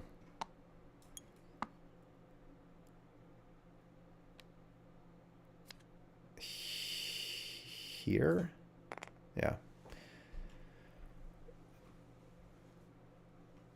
It still doesn't change the fact that you get to activate your Q, but it doesn't let you teleport at the start of your turn. Doesn't let me teleport at the start of my turn. This Texie's pink. Does that only apply to regular things? Sorry, say it again. I didn't hear what you said. Her ability, her pink ability is when you use a spring, you may jump 1 to 3. Is that any spring? Or regular? Okay. Yeah. But it wouldn't add. Yeah, so it does let you get onto this teleporter. Yeah, that's. Yeah. But and that's such a. It seems like it's not a great ability, but it really is, and that was. That's amazing. That was the difference in me. Yeah, that was perfectly illustrated in that solo playthrough I played the other day with Texie, where it let me get across a bigger pit with a regular tunnel. Oh, yep. All right, so I'll end my turn. I draw a card because I'm not near water Event. with Dryad. Dryad, yeah. Oh, and I will try to collect this secret with Queppy. I won't remove it yet. I'll roll. Come on, 1 to 3. Go. 2. There is hope, folks. Hidden teleporter. Oh no! What? You have stepped on a hidden super teleporter. So that would go beneath my hero. We need more teleporter tokens. I'll just steal this Well, one. here, it just no. I'll go ahead, but I can copy and paste. Oh yeah, you're right. We can put that one back in case you destroy that spring. Is the benefits of it being on TTS is we aren't limited. Oh, I was supposed to roll 2 dice. I'll just roll again. Q. No, that's not right. Sorry, I'm just gonna re-roll with 2 dice at the same time because I don't want to get a free 12. It's not cool. 5. 1, 2, 3, 4, 5, and I'm really not going. Sorry. You were one away short. from getting that, but then it just puts you in the middle of walls. Yeah. But that helps you too. But at least I feel a little better about being closer there. So, Yep. Event card flip. All players may dash 1, and we upgrade. So I'll dash onto this and go here. And I will upgrade my... And we upgrade.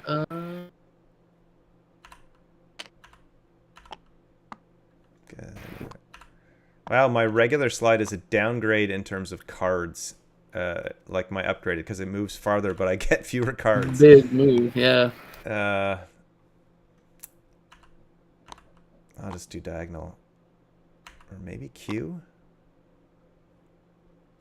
Yeah, let's go Q, even though I won't probably get to activate it.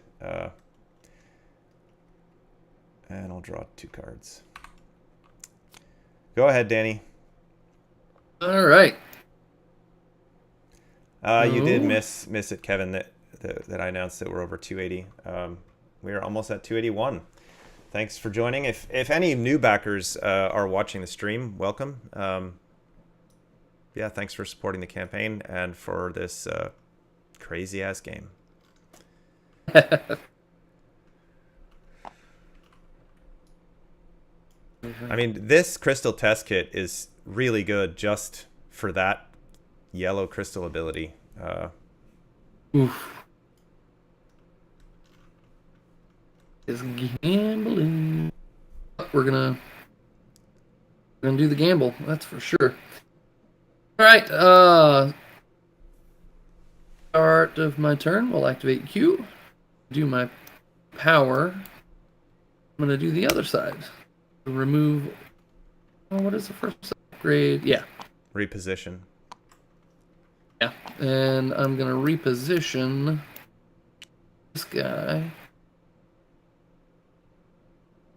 I go gambly, I put it there, because that's still 5 away. 1, 2, 3, or I could 4, put it 5, there 6, and 7, guarantee 8, 9, it. 10. Yeah, so if you get it there, you could roll. If you roll a 12, you win. Almost guaranteed. Yeah, if you put it there, 11 you if need I to put roll it a here. 10. 10 if I put it there. There, it's gambly from that, but let's go gambly. We'll go with it. And because of your repositioning, you can, and your other ability, Yep. sorry, it lets you jump to here from there. And we'll do a secret, which mine is draw 2, keep 1, because I upgraded that. Oh, Oh, that might just win you the game. and I'm gonna take Right that there. one. Okay. It essentially does, because you can use that pre-movement and get onto those teleporters and then start your movement phase and almost guaranteed get you there. It was the 1, and Oh, it's even better. oh, Where I don't have a way to cancel that, unfortunately. okay. Here we go. See what happens.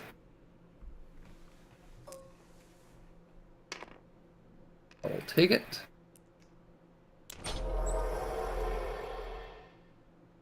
Come on, big rolls. 9. A 1 shy. But No. oh, and that means a pit Yeah. too. 1, 2, 4, 5, 6, 7, 8, 9. No, I can get to Oh, there. really? Yeah. I can get to there. And then you still have the dash of 3. 1, 2, 3. And I Yeah. gotta do it. Gotta Yeah. try. There's no Let's try. see What are you happens. doing? Well, 3 will get you there anyway. 1. oh, that's 2, right. It 3. will. Yeah. Thank you. Congratulations, you won. I'm gonna see if I can get there anyway. I think I can. Oh, yeah. Yeah, I have Slick Silver Vapor that lets me place things beneath my hero. I will place a spring beneath my hero. If we can copy one here. Oh, yeah. Regular. There we go. You got it? Okay. Yep. That will put me here. I didn't want to use a teleporter there just in case, but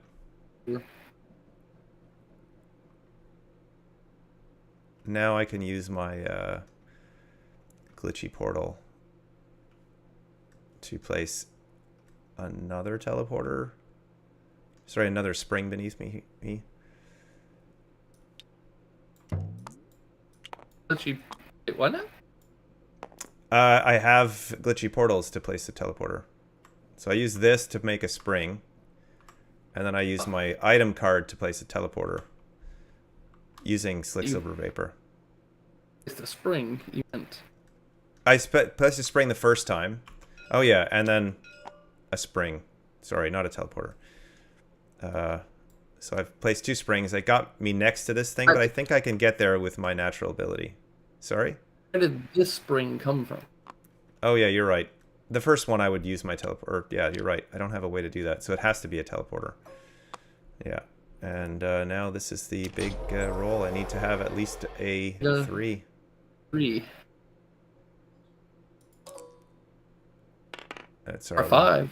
One, that's 2 dice. I should only be rolling 1. Oh, there you go. To the teleporter. I mean, I really I haven't used my movement yet, so I could technically probably tumble there. But I need to teleport to get you off. Yeah, that's true. Yeah, but I haven't started my movement. Does that get me to you? 4. It doesn't. It gets you almost. 1, 2, 3. 1, 2, 3. 4. It does actually. 1. Oh no, 2 here. 3, 4. Yep. If you haven't moved. Yeah, I haven't moved. So I look. I'm not really there, right? I'm done. I'm off the board. I'm out of the game. Yeah. If you're there, you haven't taken a tumble yet? I can just tumble and get there, yeah. Okay. You still made it. I still lost, but whatever. All right. Well, that was 1. Do we want to play again? Hey, we have 78. Yeah, if anybody else wants to join us and play, you're welcome to. If you've got the time and you've got Tabletop Simulator, you're welcome to join for one more game. It'll be the game that, well, we'll probably still be done that game before we, before the campaign ends. We have 77 minutes left. 281 and a half and 1964 backers. We'll do it. Yeah. Backers. Let's go. 2000 seems like a stretch still, but 36. I mean, 1965. We just got another. So how, I'm just checking how many backers we have so far today. I don't know if the daily data on KickTrack is actually accurate, but we have 200 backers today only. And that is our biggest number of backers since day 1, actually. Day 2, we had 197 backers. So that's great news. So we have a shot, actually, technically, based on the numbers. If a bunch of people join the campaign now, we could hit 2,000. Not that we have any particular goal in mind for that, but if we get 40 more backers who actually back beyond $5, we could hit our 300,000 stretch goal. Maybe. Let's just check the numbers here. Oh, the last I checked, there were like $445. It would, if they moved, oh, we'd blow past it. Yeah, you mean the $5 backers that we have? Yeah, it's unlikely Oh, that yeah. those people will move to a higher pledge level, but if we got something like 40 backers at the like full game pledge level, which is 179. I'm just 600. doing the math here. Yeah, it would give us an additional 7,100 in funding, which isn't really enough, but it would get us very close to that 300,000 stretch goal. But it seems like a long shot. But hey, you never know. Anything could happen. But again, like I said, we'll probably honor that stretch goal via the pledge manager because I really want that to be part of the game. But Nice. anyway, I'm just gonna start over. I don't know if anybody else can actually play with us or not. I would assume not. I'm not sure which mod to load. Oh, there we go.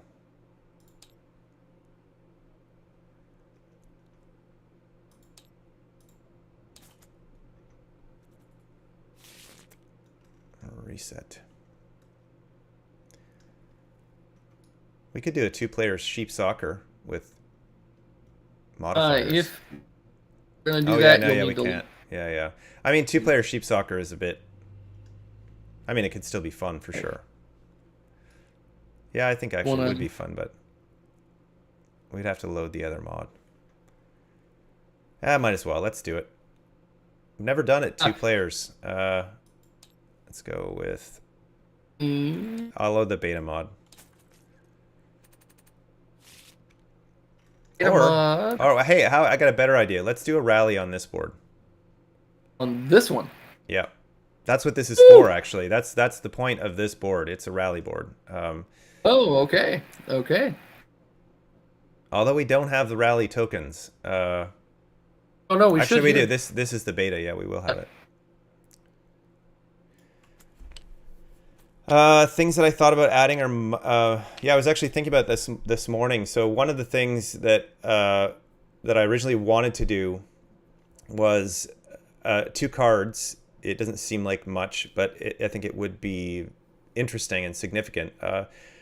Called Scenario Juice, like two cards, and they would be 2 or 3 copies of each of those cards in the exploration deck. They would be kind of optional, but most scenarios would use them essentially. But the rules for those particular cards would be different depending on the scenario. So that for Scenario Juice, which is a food card, the rule and the other one was a rune card essentially. It would say what those cards do on the scenario itself. So you would have cards that are customizable depending on the scenario. That's something that I wanted to do, and it was kind of in the plan. But I just figured we could use that in a future thing. But otherwise, not really. It would have been nice if the campaign hit a significant funding level. I mean, we're doing great, but at a high enough level that we could have considered, adding another hero as a stretch goal. But as I've said before, I have big plans for this game in the future, and I'd like to do additional expansions for this game, or standalone games as well, in the Quodd Heroes universe that will add new heroes. But really, other than the Scenario Juice stuff, everything that's here is what I wanted to have. So yeah, like this was never really meant to be a campaign that added a whole bunch of new stuff to the game, other than the changes for 2nd edition. Obviously, there's a lot of new content there, but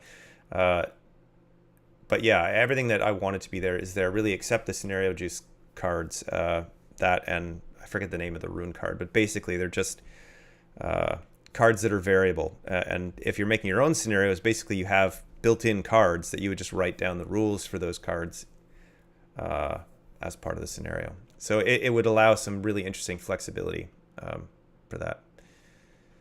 I'll add that I've been pushing Ryan to do a card based on Tom's ripping up a card. I came up with Yeah. a goofy and silly one, but a nod to that would be Yeah, hilarious. and that is probably something we can still do as a backer created card. Maybe we keep the social stretch goals going and we unlock some backer created cards for that. And I think there's no reason not to.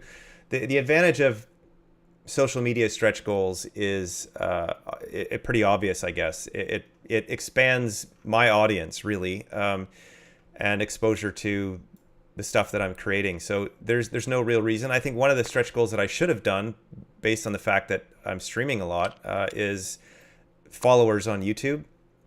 So I'll probably keep that stuff going during Backer Kit, because I think we will raise a significant additional amount of funds there, and stuff that doesn't cost too much money, like adding a couple of cards here and there. As long as I think we're within the sort of sheet threshold for printing cards, right? There's a anyway, it doesn't matter. So adding some additional cards is definitely achievable, and that could include Danny's Tom Bassel card. Yeah. Also, I haven't mentioned it to you yet, Ryan, because I got to think of thematic tie-in to it. Mm-hmm. But, I have 4 pets myself. Oh, actual pets, yeah. We need to get one of your pets in the game, and I want to add Chonk, my new cat who wasn't around during the first campaign, to the picture as well.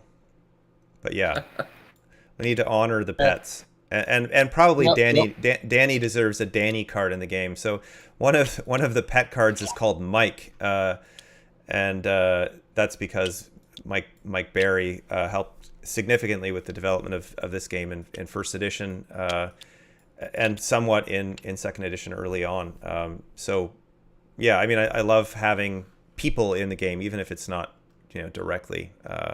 It's not going to look like Danny or his pets, but yeah. So I mean, it's still a possibility for this campaign. I just I think it's clear that my success comes from card play in Quodd Hero, for sure. Everybody's success does, really. I mean, if you're going to be good at this game, it does behoove you to use cards, for sure. Go ahead, Danny. I thought it would be funny for a Danny card to exist in if not in pet form, in the modifier deck, and I don't know what the flavor text is. I don't know exactly what the title is that just has my name in it, but the effect is everyone's hand size is smaller. Yeah, the modifier deck, the Danny mod, the Nerf Danny mod. Yeah. Oh man. This card can only be played if you're playing with Danny. That's right. Or a Danny.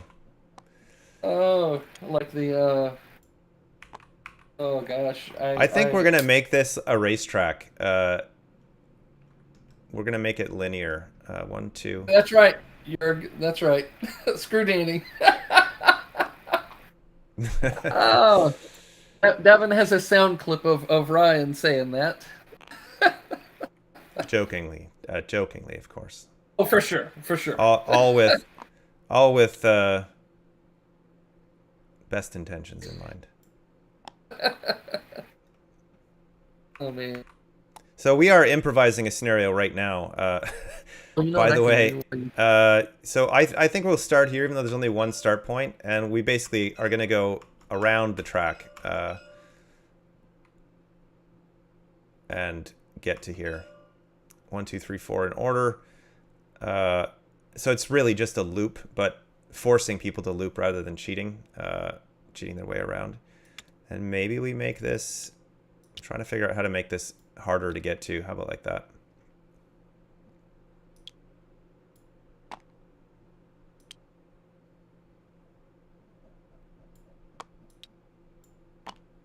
And we probably need more secrets on the board.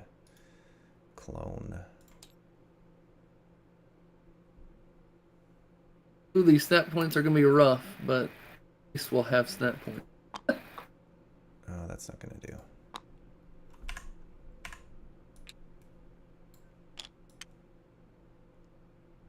Where doing snap points is, it's one of the most tedious and time-consuming parts of doing these mods. Yeah, there's a lot of missing snap points on this board. Yep, But yeah, I think this one right here is the same remaining missing snap point from before. oh, right? it's there. There's Oh snap no, point. is it there? Yeah. Oh, okay. Never mind. This entire, like, from here over, this whole area is not playable on all the other boards. Yeah, that's true. This is right here. This line is where the ring bind will be on the Right, yeah, final so game. all these, yeah. Right, there's at least something there. They're not perfectly centered, but it'll work.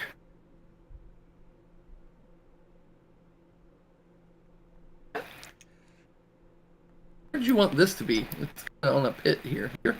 Oh yeah, I don't know. I hadn't thought about the crystals yet. I was trying to Oh, there's no Space. snap points there. Oh my gosh. space out. Oh, right, because that's where the center wall is. that's where the center wall is. That's right. Yep. Yeah. There, then. Trying to figure out what else we need here. Gonna put the secrets a little bit out of the way.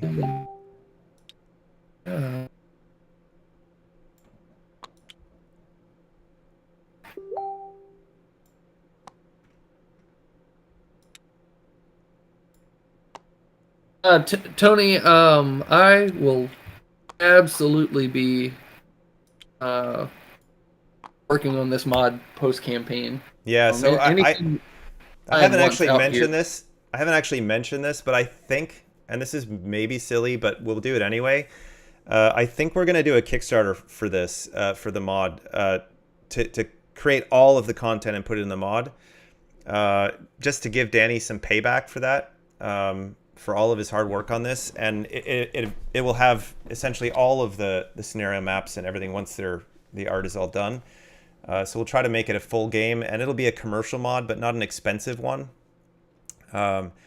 Just because of, like, we'll have the minis in there, and it's going to be pretty deluxe when it's done, but it'll have a development cycle that is long enough that gives Danny time to actually get it done. But I think that we could show some support for him by raising some funds to cover his hours, because he's already hundreds of hours in probably on this, and For sure. and hasn't received a dime for it. So I figure that's one way to pay him back, and it gives us all a fun way to play online. And I actually have some thoughts of doing like a Quodd Heroes League, and sort of some fun regular online play, and doing more streaming of different kinds of scenarios in Quodd Heroes.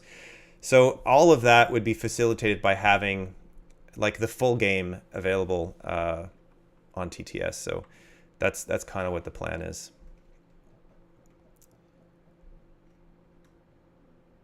Yeah, having time, that is definitely the hold up.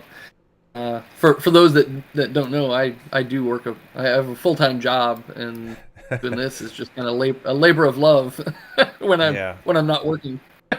So if we can make it a labor of, actually making some money off of it for him, or at least, recouping his time, that would be fantastic.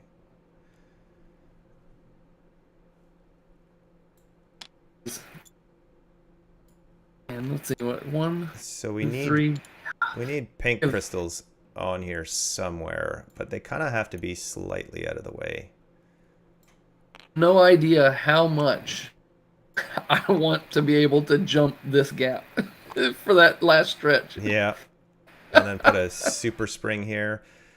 So Oh, we could make this a moving platform, but we don't have the arrows. I think having it as a moving platform is fun. So what can we say? If actually, what we'll do is we'll put it here, and that way we don't need arrows. And it'll every time there's a trigger, it's going to move that way, and when it hits the end, it'll bounce back.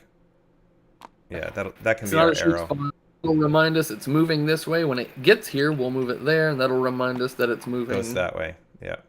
So this is something from first edition is moving platforms, and that actually will be part of second edition. One of the things that's not on the list of components on the campaign, but that is actually there, is a punch board that has platforms and moving bits.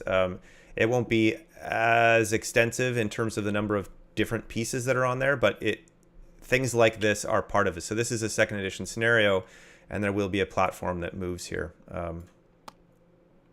Anyway. Jorg, I actually already have something in place that is going to allow us to have reference cubes in the game. The original iteration of this game, we created the movement board that is still here. You can still use it even for your hero on the board. The idea is, rather than having it as an alternate way to move your hero on the board, you'll just use your hotkeys for moving on the board. And that board will move a reference cube so that you can move around and play around with a reference cube while it's not your turn. Playing your turn out. Yeah, that is absolutely something that's gonna be a part of it. Okay, I think we're set up enough. So we have rally points here, here, here, and here. Although I would think I want to put this here. And we're going to trigger this platform moving in this direction when there's a trigger. If it gets to there and moves back, it's unlikely based on the length of the game. But like 7 of those cards. So do we have enough secret tokens on the board? We have enough pink crystals that we can both get a pink crystal and potentially a yellow. Only one blue crystal on the board. That's typical. And yeah, we don't have our tokens to track our position on the rally, but I think that's okay. Although we probably do have them here somewhere. Yeah, search. They're in this bag. Yep. Yeah. Yep. So we'll just pull them out when we decide our heroes. Yep. Okay. 2 players. For it, I chose first last. Okay. I kind of think Nim is kind of what I want for this scenario because of her pink power. I bet. That's sort of cheaty. It's sort of cheaty, but I think I'm going to do it. I don't blame you. But we got to get across this. So we're going to start here, even though there's only one start zone. We'll make this the start line. That's what I was about to say, yep. Let's roll for first. Danny, you get to go first. Okay.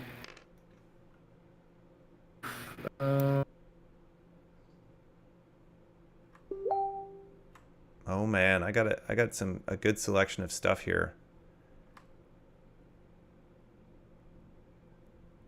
Interesting selection of stuff. I'm gonna go Runekin. I'm gonna go Little Bird and Glitchy Portals.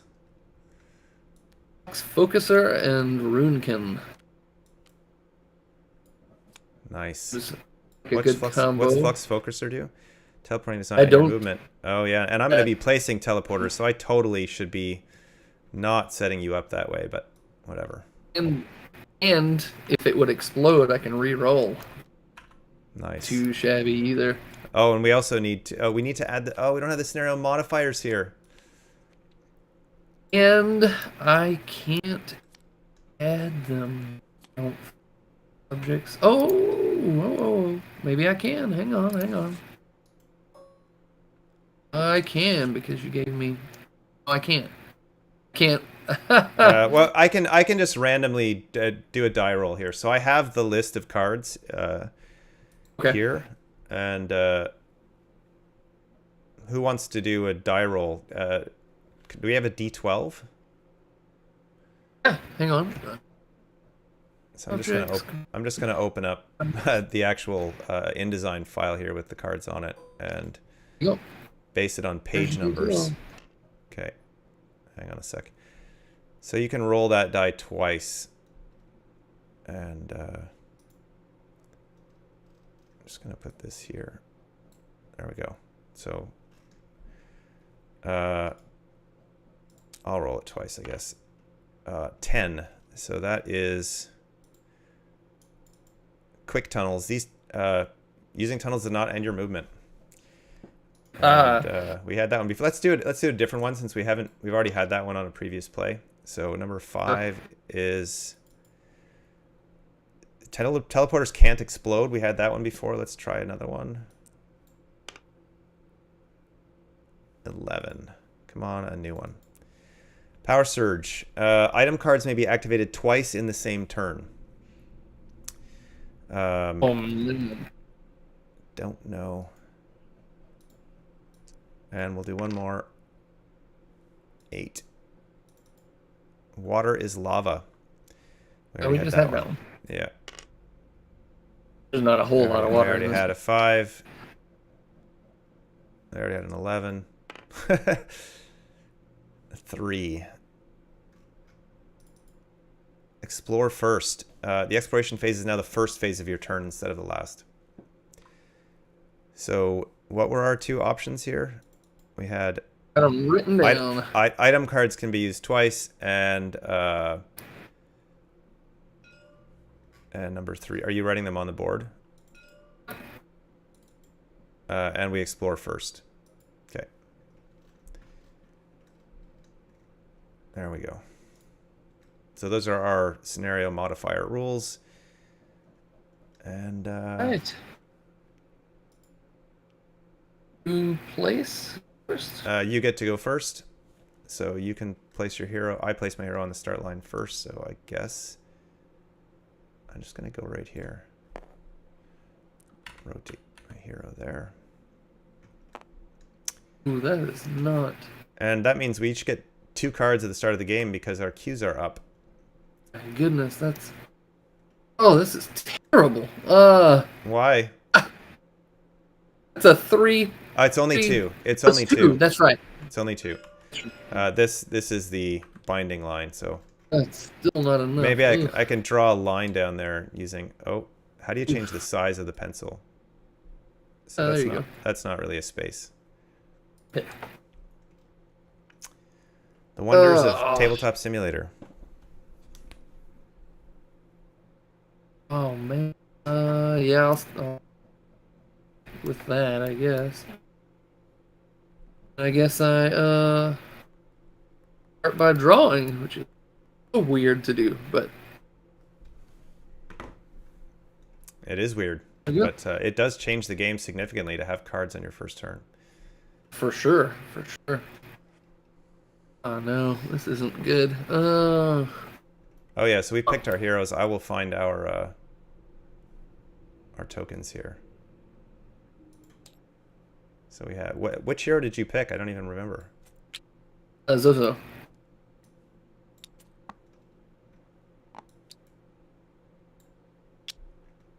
Okay. Oh.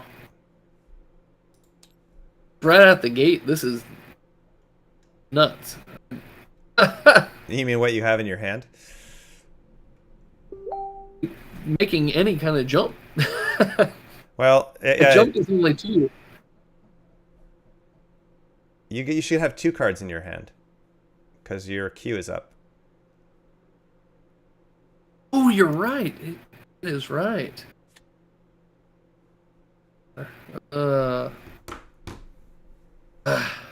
This is a challenging start position that we're facing. Like basically, we have to jump 3 to get it there. really is. Really is. It won't be for me because I can place a bunch of teleporters. But remember, you have Runekin. If you got a rune in your hand. Yeah, I do, but not a helpful one. Okay. Well, I suppose.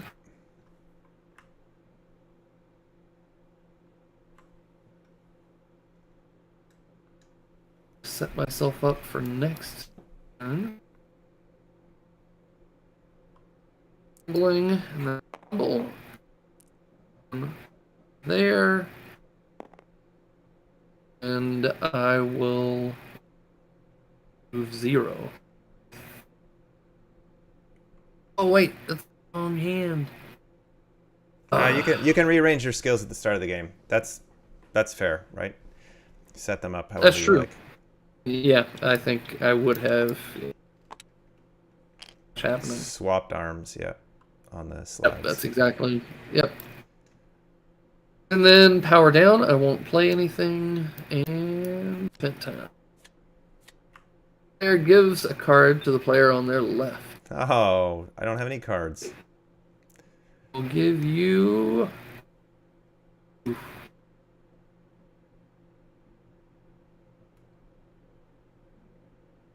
Well, so then I'm going to give you a card, and you're going to give it right back. That is true. But I suppose 'cause you get this. It's in turn order. But I get to Get see to a card see you have. what it is. Yeah. So. Oh yeah. See if you had Texie. Oh no, you still need a pink crystal, but there you go. Play the Get it pink back. a little bit. Then I don't get to draw cards because I drew at the start, so that's me. All right. So I will get across the pit, and that will aid you in getting across the pit. I get to activate my glitchy portals twice. Oh, I get to draw cards at the start of my turn, so 2 cards for my queue up. Wow. Gifts from the gods right here. Okay. So I will place a teleporter directly in front of me. And another one. 1, 2, 3, 4, 5. Another one right here. And I will dash onto the teleporter. Oh, nice! Wow. It's pretty cheaty for turn 1, but I do have to roll well. But I do add 3 to my teleporter rolls, and I draw a card when I teleport. So I have to roll not a 6. That was an amazing combo. 5. 8. Draw a card.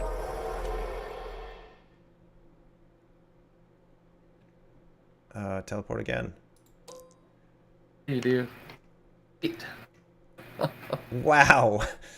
This is cheaty Wow. face. I just go to here, I guess.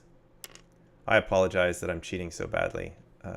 Oh, that's well played, sir. And I'll tumble for my turn. Onto my back. Tumble again. And I will jump to here. I mean, you'll be able to catch up to me this turn, almost certainly. But Yeah, maybe. I do get to draw another card for that second teleport. You do. And done. Draw an event card. Brownout. Players may not activate item cards during their next turn. That should say discard a rune to ignore it. I don't have one though. So. I am going to discard rune I showed you. Okay. And that's it for me. I will draw 1 card. Oh no. No. What? Oh yeah, I draw at the at the start of my turn. Yeah, so we'll flip that one over. You are right. It's a hard habit to break. And go ahead. Yes, it is. All right, here we go. I draw 2 cards. We have just crossed the 284K line with 47 minutes to go. Nice. All right. That. Oh.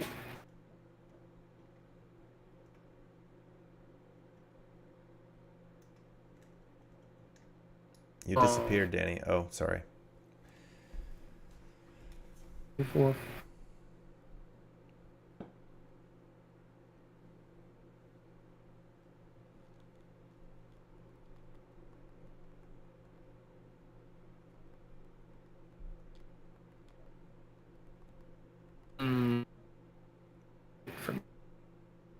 Here we go. Forward, teleporter, and see how things play out. My odds. Okay. 1, 2, 3, 4. 4. And you're probably gonna get a yellow crystal right here.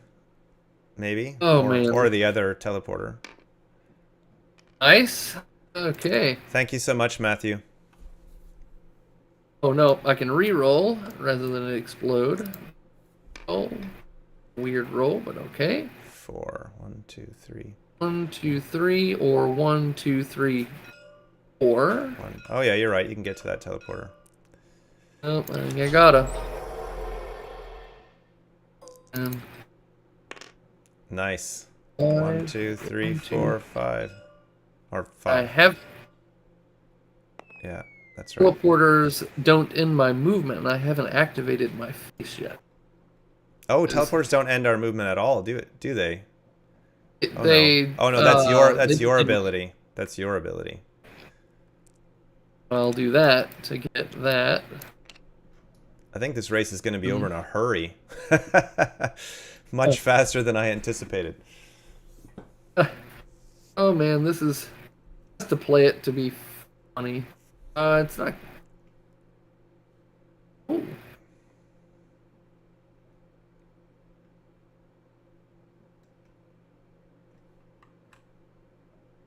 But it's the right move.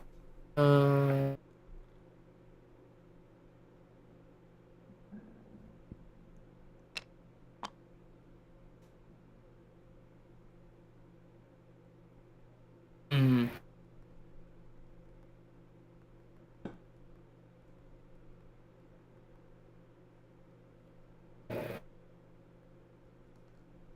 Yeah, why not? I'm gonna play it.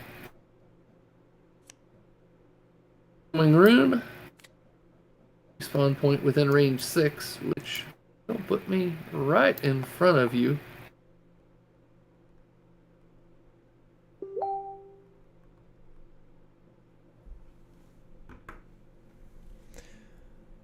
All right. Yeah, see, I told you to catch up. Although I wish I had Flux Focuser, and I don't have the ability to place tokens this turn, so... That's it for me. So no more cards. All players perform a jump 1. Their choice of direction. Should be a 2.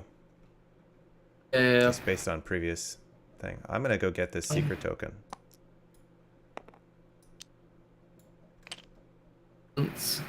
I will... Haha, sweet. What was it? Oh, that's amazing. Yep. And I don't draw cards because we draw at the beginning. That's me. Yes, it is available on Tabletop Simulator for everyone. It only has the publicly facing one has only one board at the moment, but there's a link right on the campaign page to that TTS mod, and you can find it just by searching Quodd Heroes on Tabletop Simulator. Okay, so Danny's turn is finished. I begin my turn by drawing one card. Wow, I'm getting a bunch of interesting things, but not exactly what I want.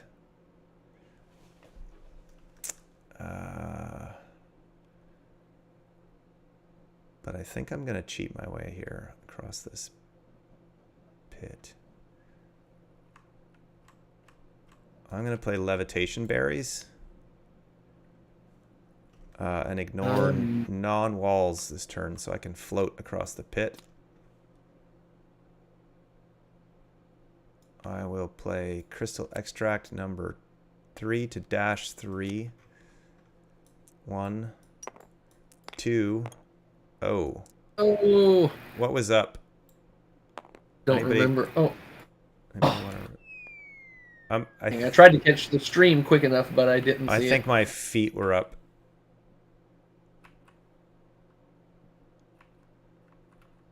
Let me just rewind the stream and take a look.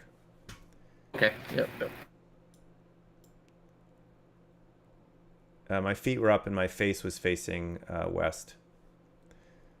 So it's one of the unfortunate drawbacks of TTS is there is a slight.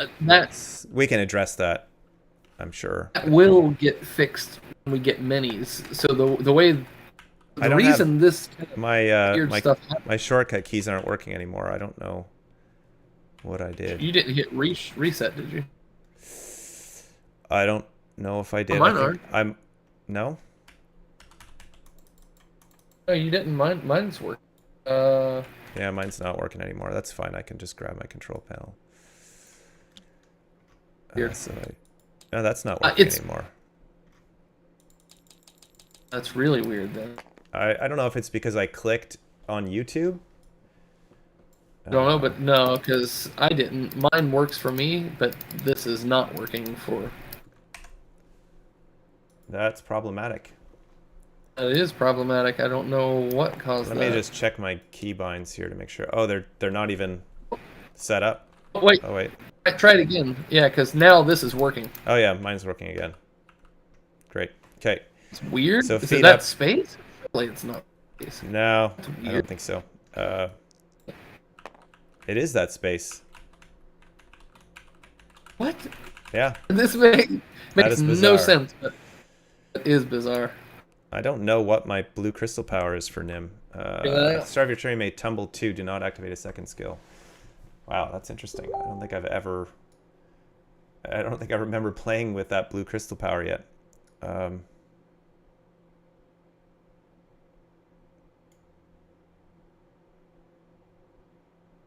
I have one more dash left. Anyways, what I was saying is these are dice. They're D6s with the faces printed on them, and that's why if you pull them up and you move too fast, it's like you're rolling the die. That's why it kind of goes off whack and Actually, that. So once we get minis, that problem goes away. I think I need to do that. Yeah, so I'm gonna finish my dash there. And I'll just tumble for my turn. So I'm going to tumble this way. That's my back. Tumble to my jump and go here. All right. I will end my turn drawing an event card. All players upgrade their heroes, move bombs to extra spaces. So Okay, let's see. I am definitely choosing my upgraded. My upgraded diagonal slide on Nim is actually a teleport point-to-point move. You don't roll a die; you just move the distance shown. But I love the potential of that as an upgraded power. But actually, no. For now, I'm gonna go with dash. It's just flexible enough. I'm gonna upgrade jump. Okay. I will start by drawing a card.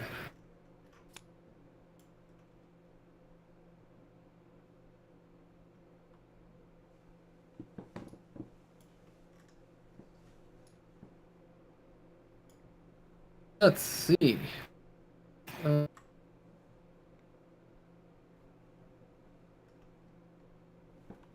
Okay. I will tumble. Jump is 4. 1, 2, 3, 4. 37 minutes to go on the campaign, guys. It's hard to believe. It's almost over.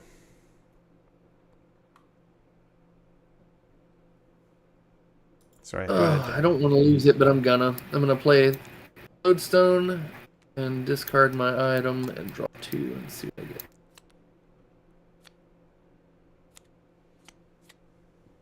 I just realized that I skipped right past the pink crystals, which are what allow me to ignore pits. That was probably foolish. Right. Okay. Soul Lens is good. Soul Lens is It really is. good. It is. Oh, actually. Although there isn't a way to get Not there one for over it, here, but yeah, it's something just drop in here and then respawn over here. That's yeah, that's pretty nice. actually, if you Where to fall as it's- here? 1, 2, 3, 4, 5, 6, 7, 8. No, you can't. Not quite. To fall in there. It'd be the. Oh yeah, I'm gonna go with the. this platform moves now, right? Because of the last trigger, so it's actually That's here. right. It is right. Yep. But we've upgraded twice now, right? No, I don't think so. Just once. Yeah, you're right. Just once. Okay, then I'm gonna activate this once. Discard a food card to find a rune, or discard a rune card to find a food. I'm gonna discard a food and a rune. Yep. Wow, it's tool party there. Yeah, it is. There you go. Go. These get shuffled back.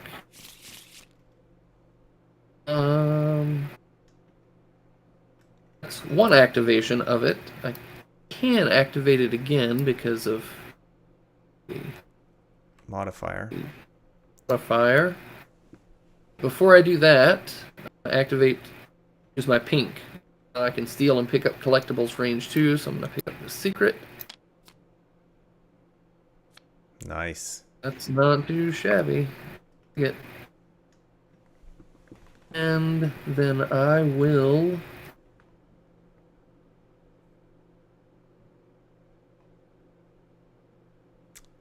We are only 12 backers away from 2,000 backers. I'm saying it can happen. Yeah. I will activate it a second time. And... for another rune card. We are now 11 backers away from 2,000. Come on! Right, that is all of my cards. We've activated all that. And event. Players may dash 1.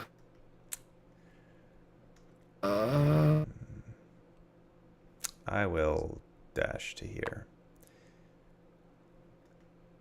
And this platform is going to move to there. That is problematic. Yep. Do. Yeah, may dash. I don't. Yeah, I noticed that, Kevin. Just as I said 12, we got another backer. Oh. Hey, now we're 10 away from 2,000 backers. Although I think it's somehow the total on the campaign went backwards slightly. Somebody adjusted their pledge, I guess, and but the number of backers has gone up. Sorry, did you go, Danny? I did, and I'm gonna upgrade my diagonal. So upgrade. I'm gonna upgrade my tumble. My turn. I think my tumble. No, I'll upgrade jump. So my blue power lets me tumble at the start of my turn, but first I'll draw cards. One card. And then I tumble twice, but I don't activate skill. So tumble 1, move to the 2. 9 more backers. Tumble 2 to here. Cool, that's actually going to work out nicely for me. 84 with 9 backers to go. 1, 2, 1, 2, 3, 4, 5. Okay, I don't think I need to do this, but I'm gonna do it anyway. Oh, I get my item back, don't I?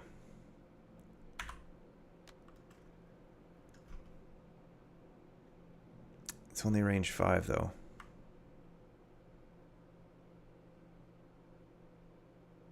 I'm gonna place Slick Silver Vapor to let me place tokens beneath my hero. I will place a... I can do this twice technically, right? Because of my... Activate your item twice, yep. Nice, yeah. Roll a d6. 2. That's kind of pathetic, but we'll go there. Now if you Oh, now I can't do it. Yeah. get Sorry. a Instead I'll token go there. 1, 2. I'll go here. Yeah. And then I'll place another teleporter beneath me. Which is really not ideal. I'm kind of losing my whole plan by doing this, but let's see. Roll a d6. 4. 1, 2. Sorry, 1, 2, 3, 4. Yeah, I'm gonna do this. +3 to my jump. Man. +2 to my jump. My jump is a 5, so it's actually now 10. Can I Where are actually, you going Can to? I actually win? I haven't started my 'cause you turn gotta- yet. I gotta get a 3 first, but I'm gonna try to do that. Tumble. 1. Oh, I don't even get to do that. Am I dumb? Yes, I am. I take back those 2 cards I just played. Yep. I can't do it this turn. I had hoped I could get to it and do my thing, but I can't. So I'll tumble. And then tumble again, but where is my diagonal slide? And my lightning bolt arm. 1, 2, and then I just diagonal slide twice to get to 3. That'll be it. And draw an event card for my... Oh, I didn't draw cards when I teleported twice, so I'll do that. Oh, not 11 cards, Ryan.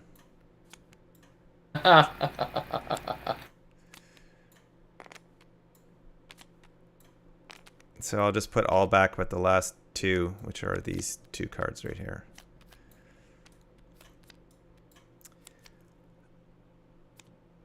And I could have added 3 to my teleporter rolls, but that doesn't matter really for what I need to do. I don't think. 1, 2, 3. Actually, it would have, but that's okay.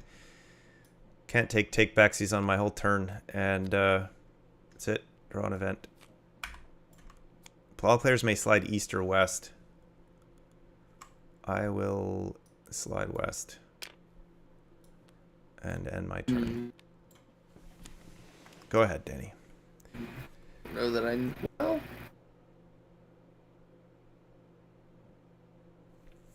Oh, we are now only 8 backers away from 2,000 backers. Okay, here we go. I draw 2 cards. Come on, give me something. Okay.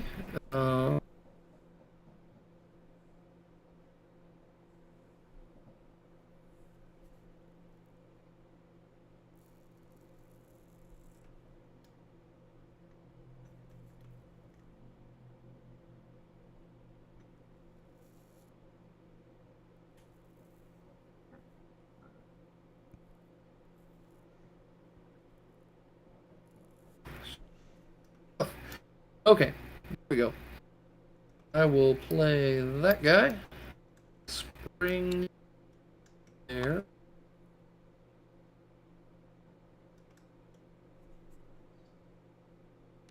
Add dash. It's hard to show everything on the screen at once. There we go. Whoa, 6 to your dash. Before I do that, I'm gonna do that and activate my conversionator. Where's the food?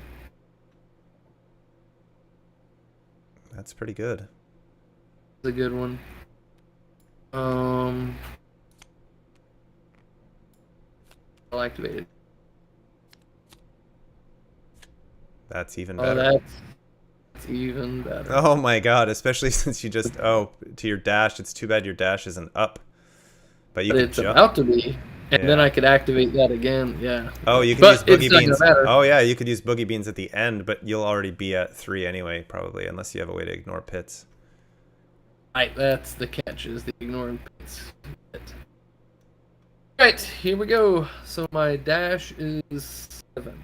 Oh, you know that you have Runekin there. You could have placed 2 springs on the board, eh? Oh, I forgot You about can that. do it. Just put one here.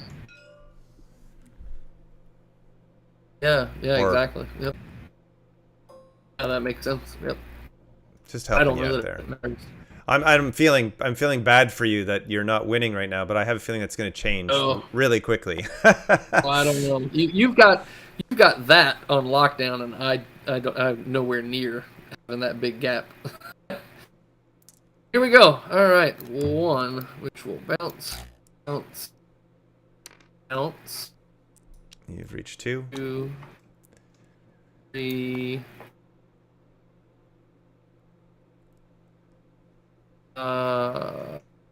And because of ink, I can pick up collectibles range 2. So you don't actually have to go there. Yeah. That's 3 we're at so far. The top card of the pet deck, and I can keep and use both pets. Oh, Quodd. Well, it extends your range of your collectible thing. So we'll go teleporter. Go over pits. And 1, 2, 3, come on, 4 or better. Oh. Does that get you to here? 1, 2. Go to the other Oh, teleporter. There you go. There.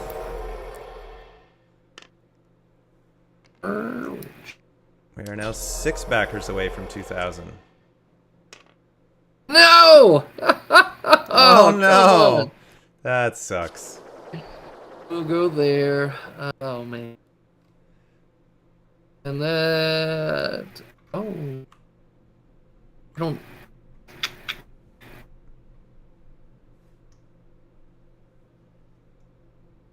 Alright. I'm gonna try this. What do I get? 5. Target 1. You can target yourself. Well, that again. Oh, come on. No. Oh, now I'm feeling bad. No. The dice hate you. It's too bad you didn't roll a 6. I tell you. Oh, I don't think. 2, 3, 4, 5, 6. What's the range on Quoppy? Worst. Nope. That's right. Danny is pulling a Ryan roll. I've had bad luck rolling. Oof. But Danny is historically bad luck rolling, but... Really am. Alright, Quoppy's not in range of anything. I think that ends it for me. I'm not going to get to the end this time. I will cross the pit, but... The top card of the event, and we get to know what's coming, and we get an upgrade. And that platform moves 1 more space. And this time I will do that. Yes. Oh man, even farther away. Golly. 23 minutes to pick up 5 backers. 4.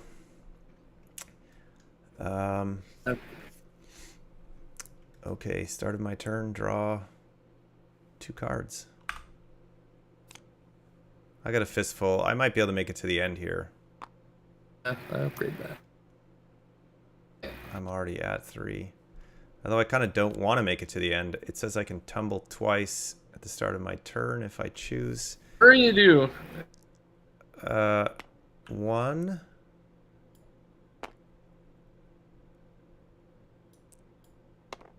I want to be able to get to my feet, so how do I do that? 2?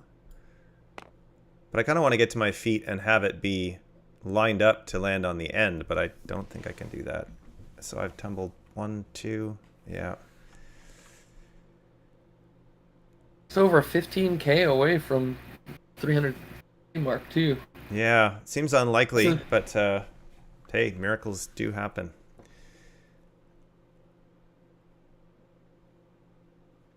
What is my pet? Yeah, I'm going to use Rune of Finding to find a new pet. I shouldn't do this. No, I'm not. I'll search for an item card, and I don't have to keep it with this one. It says you may choose to replace those, so I'll draw the top 2 cards of the item deck. Wow.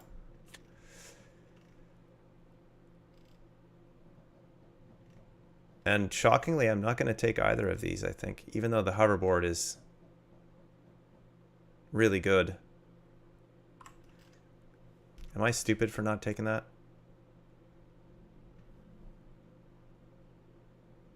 Hoverboard's amazing. I'd take it. Yeah, I'm just trying to count. I'm trying to count and see if I need it. 1, 2, 3, 4. Oh, that's true. 5, You may be 6, able to jump 7, over everything. 8, 9, 10, 11, 12.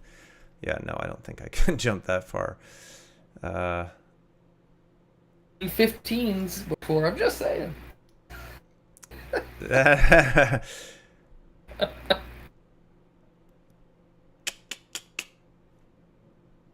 Yeah, I'm just going to take the hoverboard as a hedging my bets, but I still don't think I can make it all the way there. But it does let me ignore the pit and just stand over it. Right. Yep. 3 more 1,000 backers. Alberto, I know there's rotating platforms. Are there moving platforms in second edition? Yep. Like any of the platforms can be used as moving platforms, right? We just need the arrow tokens, and the arrow tokens will be part of that punch board, at least a few of them. So yeah. But it's not the same moving platforms that were part of first edition in terms of artwork or whatever. All right. I guess I'm gonna do this first, actually, No. and hope I roll that'd be amazing for me. 1 or a 2. God, that card. 5 or 6, 2 tunnels, range 8. And I have to do this. Here, Danny, I'm gonna give you a hand here, just in 4, 5, case you 6, have away. 7? Oh, really? Yeah, I don't want them. I don't need them. So I'm just being nice to you. At least I don't think I do. Yeah.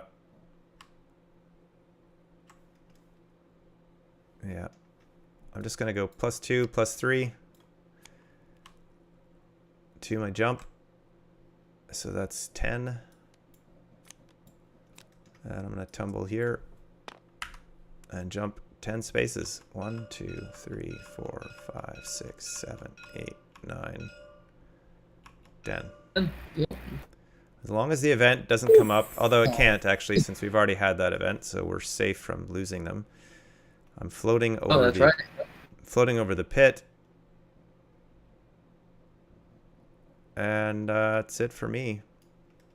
Yep. Draw an event card, which we It's know that one, already. The active player and the next player may place a tunnel on the board, range 7. So I'm not going to be that nice to you. I'm going to place it. Range 7. 1, 2, 3, 4, 5, 6. Yeah. I'm going to place it here. Yeah, you are.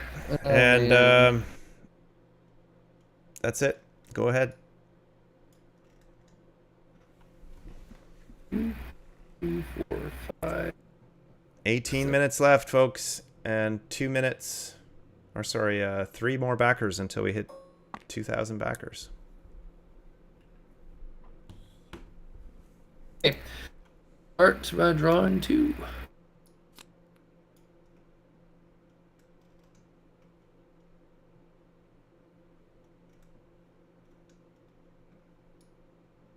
We could play this in laps.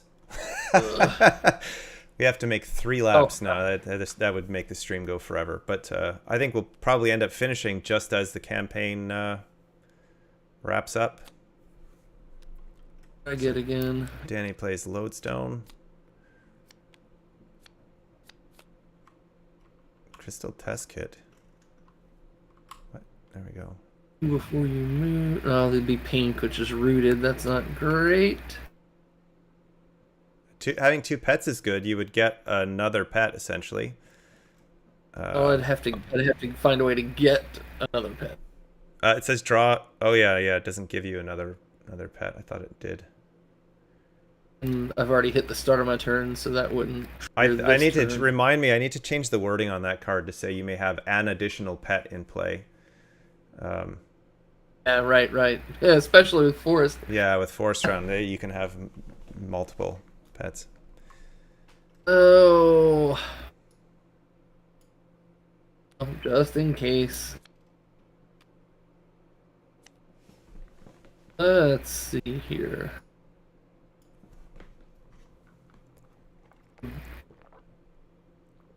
Oh, so gambly. Are you gonna roll onto that teleporter? You remember that your runekin lets you double runes too, right? Yeah, I don't have any runes, unfortunately.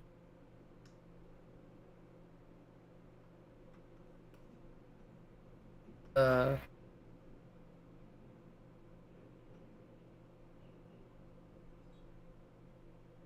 And that gap is even bigger now. How big is it now? Yep, I'm not as concerned about Yeah, because I've there's got tunnels, but it'd be nice if you could get to 3 this turn. I can get to 3. I Okay, can that's good. 100% get to 3. Let's just go ahead and do that. Play Oh yeah, Boogie Beans. Can to there. I can do my natural tumble.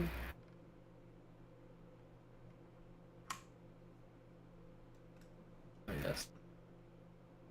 I do my natural tumble. Actually, if you came out this tunnel instead, it would give you more options for your tumble. True. But if I do that one, I'm not gonna get farther from this. You'll activate your Q. Yeah. I'll get my Q. Yeah.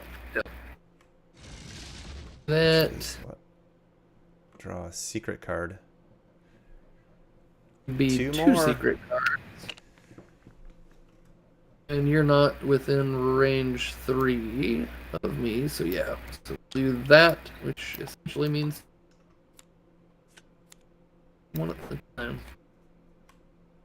Upgrade or draw. I'll draw 2 cards. What's the other card? Well, it is. Swap a crystal you're carrying for a crystal of another color. That I will do. Yeah, Yeah, drawing may as a well. secret card at the start of your turn. No, those 2 done. What did I get for cards? Hey. Hey. In handy? Oh, it's not. Ah. Right. What? Vent.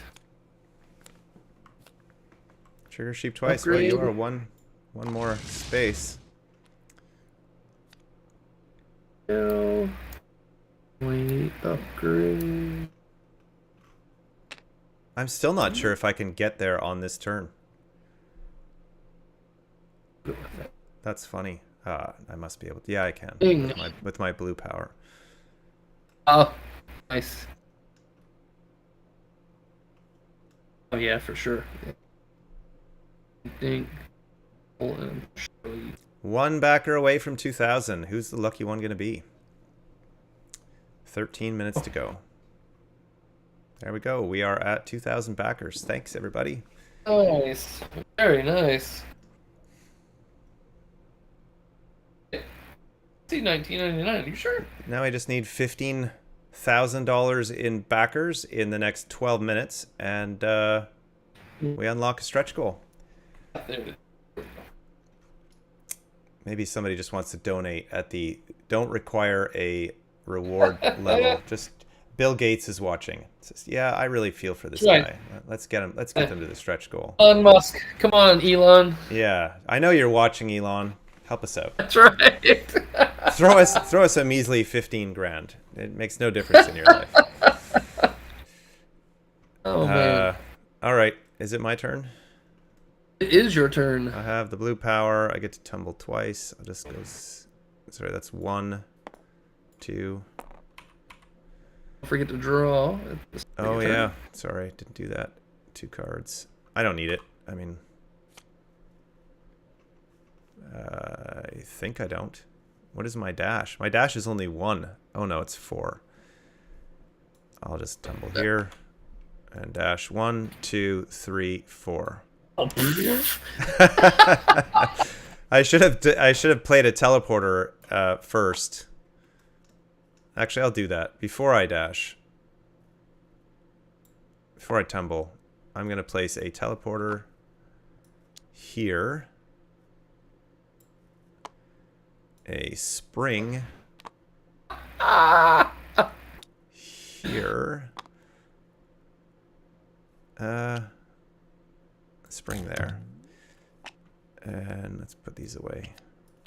Might as well just goof around here. I'll place a super spring.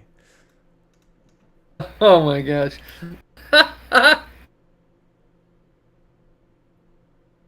Here.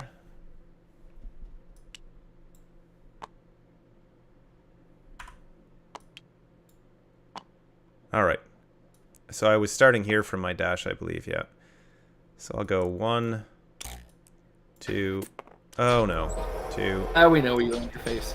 Yeah, and now my my keys don't work again. 3, and I gotta roll at least a 1.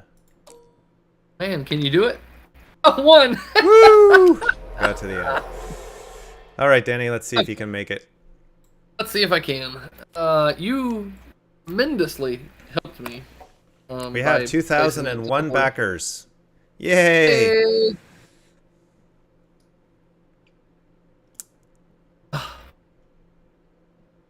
You did help. Oh, and I get to draw a card at the start of my turn. Oh. And the nice thing about drawing at the start of your turn is that you're less susceptible to the hand problem, 5 limit, card hand limit. Because you're probably going to play cards during your turn.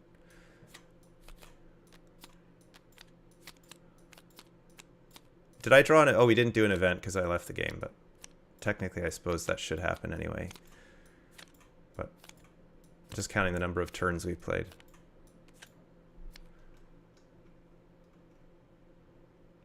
Rid of. Oh. If we had drawn an event, I'm just checking to see. All players may discard a card to slide 1 space.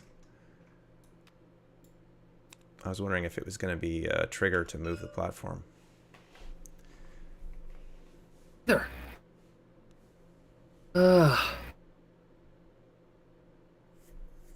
Oh, yes it does. I'm going to take that. Right. Oh, that'll get you across. I make it there. Yeah. Here's why I make it there. And use teleporters as if they were tunnels. Okay. I discard this guy. Oh, I can't on that space. Oh, I'm not gonna make it. Oh wait, why can't you? Oh, it's a scenario token. Yes. That sucks. I'm not gonna. I'll make it 1 away. That's as far as I'm gonna make it. Wait, is it? What does that say? May. Discard. Yeah. Interesting. Place a tunnel beneath your hero and another one range 5. So even without him, I'm gonna do my. You could have discarded Quappy instead of the other and item. then the runes would have been double activated. Why don't you do that? Like that was just dumb. Who needs Quappy? There you go. Yeah, but that's not helping me either. Oh, well, if you have 1 runes, rune. it's something. I'm gonna do this, and you tell me if it's legal. So I've got this in play. I may move between teleporters as if they were tunnels. Is that I may essentially count them as tunnels? Yeah.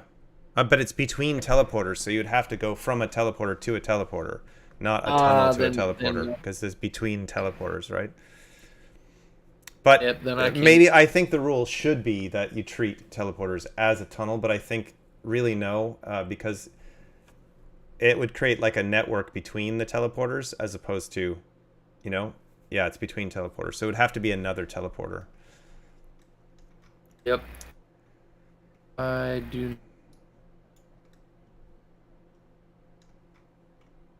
That does nothing. There's still one Although chance here. technically speaking, you would still have your other pet, because the card you played, Rune of Finding, doesn't mean you have to discard, and you have Pet Minder in play. You got the second pet from the event card, so technically you should have 3 pets in play. Oh, I see. Yeah, right. Because of yep. Hey, let's see what cards I get, because that's gonna be my only hope here. 6 minutes to go, people. Can we hit 285? I think we can. Oh, we just went backwards slightly.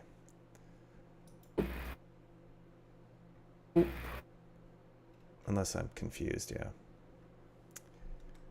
So you played Presto Drops. Ugh. Close. We're out of the game, so that does nothing for me.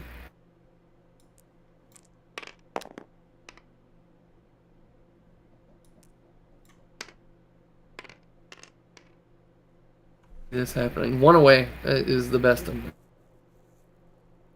them. We're gonna play that. It's interesting to see somebody canceling their pledge at the last second, as opposed to just dropping it down to $5 or something. But I guess One away. I guess it is what it is. Maybe they've made the decision based on watching this stream that this is not the game for them.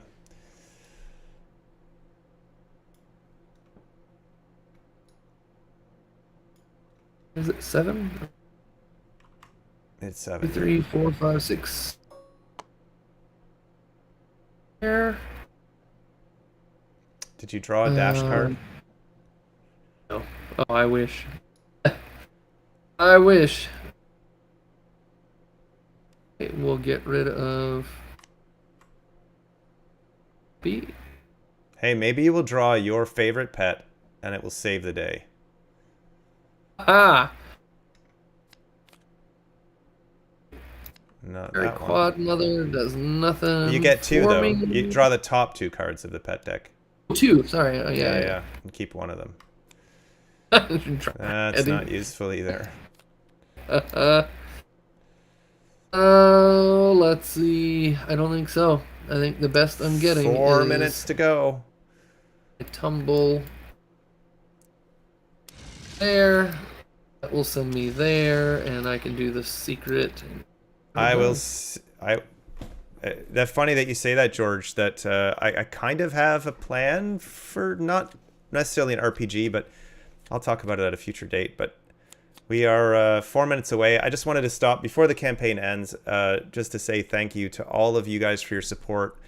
Those who watch the streams and participate, and even if you don't, just having you believe in this game enough and believe in me, it means a ton, and I appreciate it. And thanks so much for being on this journey with us. It's much appreciated. Thank you guys.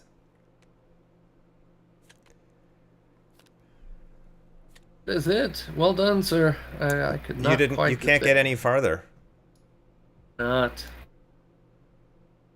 Sadly, I don't That's not know true. how to. I I don't could know get how to do a a New Year's little. Eve style countdown on my computer, but Range 5.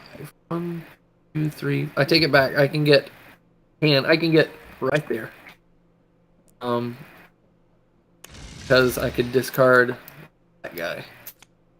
yes, I can Just get can't. right there. just can't quite get that one extra space. Uh, Oh, that was interesting. Although I kind of felt like I had all the force with me there at the end, it was or painful. at the start of this game. That gap. That's.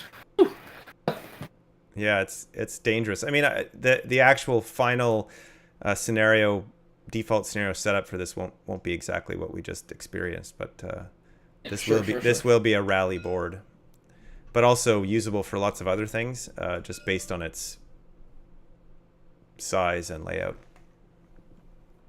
Could be for sure. a great pickup and deliver board as well. That's exactly what I was just thinking. I pick up and deliver. Yep. Yeah. 2 minutes left. 2004 backers. Oh man. I thank you, Danny, very much for being here with me on this journey. The last 2 campaigns and way before that with working on the Tabletop Simulator mod and all of your other help. It's been awesome. Oh yeah, it's been a blast. Hey, actually the Kickstarter just went to seconds. We are now in seconds, yeah. 104 seconds, 3, 2, 1, 2000. I wonder, like, we should make a bet in the next 99 seconds. How many backers will we have? Will we pick up more backers? I'm gonna say we finish at 2007. I'm gonna. Oh man, I'll be optimistic. I'm gonna up you by 1.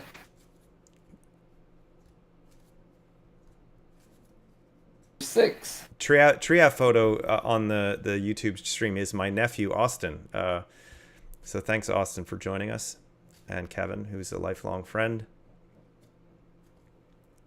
Right. 2010. To go. We need 2 more. Less than a minute. Let's see.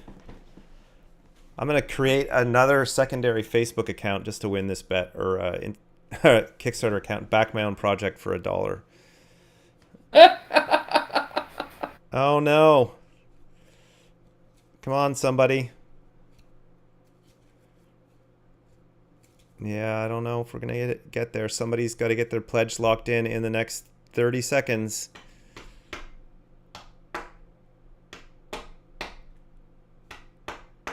It's funny, everybody's holding their breath and saying nothing except me. Come on, the universe has to help us out here. 7 is a lucky number. 7, 6, 5, 4, 3, 2, 1. Just wasn't meant to be. Awesome. Thanks, guys, for tuning in. Looks like the funding total went up a little bit at the end there, but we didn't get 2007 backers so that I could win my bet. But the campaign page has now changed. We no longer can make a pledge. Cool. Awesome. It immediately, it feels like there's a huge weight lifted off my chest. Just having the campaign over, and it's maybe I'll sleep reasonably well tonight, knowing that we did our best. Martin, I agree with you, and hopefully some of the $1 and $5 pledges will find it in their hearts to up it in the pledge manager, so he'll see much more than 84. Yeah, I'm hoping so as well. I think a number of them will. I don't know what the average is for people upgrading their pledge, but I think that we could get close to the 400K Canadian mark through the pledge manager. Not just with those backers, but the people who come upon it later. And sure. we will be promoting the pledge manager once. And I am considering using GameFound as the pledge manager. Just for the reason that more people will stumble upon that, because the late pledges kind of show up as projects on GameFound. So it maybe give us a bit of a leg up for getting a little bit more money into the campaign during the pledge manager. But I haven't made that decision yet. I need to do some more research. But yeah, thanks guys so much. I appreciate all the kind words. I do think the campaign should have done way better than it did. Maybe that's just I'm too close to it, right? But I feel like there's nothing else out there like this, and I say that all the time. And I think it's a good thing that there's nothing else like this. I think obviously it's fine if there are other games, but I think it's unique enough and it's fun enough in a different way than other games that it should have a much bigger following than it does. But I think the retail launch that we'll be having with this will expand that audience quite a bit. And and I agree, Iced Hammer. I think GameFound will probably be a good choice. I don't know what the pledge manager side of it is like. That's the one question I have. I have experience with BackerKit. It was great. But I think in terms of basic functionality that I need, I'm sure that GameFound is going to be fine. as a pledge manager. I like the look of the platform. I'm not sure I would run a Kickstarter, like a campaign there yet, but I might consider that in the future. But anyway, That's awesome, York. That's awesome. yeah, and George, or I'm not sure if I'm pronouncing your name correctly, but I agree a lot. I think a lot of copies of Quodd Heroes were out there sitting on shelves and not being played, and I'm to blame for that because there's no organizer in the box, and the first edition rulebook wasn't as great as it could be. I don't think it was as bad as some people make it out to be. I think the game is fully playable. All the answers are out there, and the number of people who are sort of members of Quodd Hero Society Facebook group and followers of the campaign and the people I've run into, at conventions tells me that there's a fan base out there and people appreciate the uniqueness and the fun that this game brings. So yeah, I played a lot of Quodd Heroes First Edition over the last, at Gen Con while I was there. We demoed that basically exclusively, minus a couple of second edition demos, because I was selling it there, right? I wanted to be able to cover my costs, and I still have some first edition copies available in North America at least. And yeah, and I thoroughly enjoyed it. I love it. There's still aspects of that game that I mean, all of it I love. I think the second edition Heroes in particular are a big game changer for me. But I love the modular boards. Even the upgrade system is still cool. It's just not, the characters aren't quite as unique, but yeah, I think first edition is a great game. I think second edition takes it to a whole other level. Yeah, I'm glad that 2006 backers agreed with me. And hopefully we pick up some more as we go on. But I'm not going to stay on too long. I will answer any questions or chat a little bit longer. And Danny, I don't know, you're welcome to speak up and say whatever you like. Yeah. I appreciate it. It's one way or another will certainly make the mod bigger and better. One of the amazing... Oh, yeah, the mod. For sure. I was just going to say, it is amazing to me still that we got 42 backers at the Epic pledge level with the crate. And I think probably some more people would have added that as an add-on. I mean, considering the significant cost of that deluxe box, I'm impressed that so many people, were passionate enough about the game to pick that up. It's not cheap, but it is pretty awesome, and that's cool. Well, thank you so much. Yeah, I don't think you're going to regret that decision. It's a pretty cool box. It fits perfectly on a Kallax shelf, and it's a yeah. Thanks also, Nadine. Yeah, it fits perfectly on a Kallax shelf, and it's going to be a standout piece in your collection. Sure. Pick up at my place instead of shipping again. Officially, no. Just because last time I did that, I think there were 50 people or so in the Ottawa area, Ottawa, Montreal, whatever area, that wanted to pick up at my place. And so I had 2 pallets shipped to my house, and it cost me $1,000 in shipping for that. And so it really didn't save anybody money except the backers. And basically what I did was I told people that I would refund their shipping cost or some amount of shipping when they picked up their games locally, but I had to tell them that wasn't possible. So yeah, shipping, especially in large volumes, is expensive. So that's kind of why I don't want to do it this time. But I will have a certain number of them shipped to me, but not like 150 copies or whatever that I did last time. Maybe not 150, but I had games stacked up everywhere in my house for a while until everyone picked up their stuff. And for some people, they didn't pick them up until almost a year later for whatever reason, even though I emailed repeatedly. But anyway, yeah, so I don't think I'm going to be doing that, but I may have some copies here, so it's arrangeable, but it's probably easier for everyone if it gets shipped. Just checking to see if I missed any questions here. Jörg did comment that.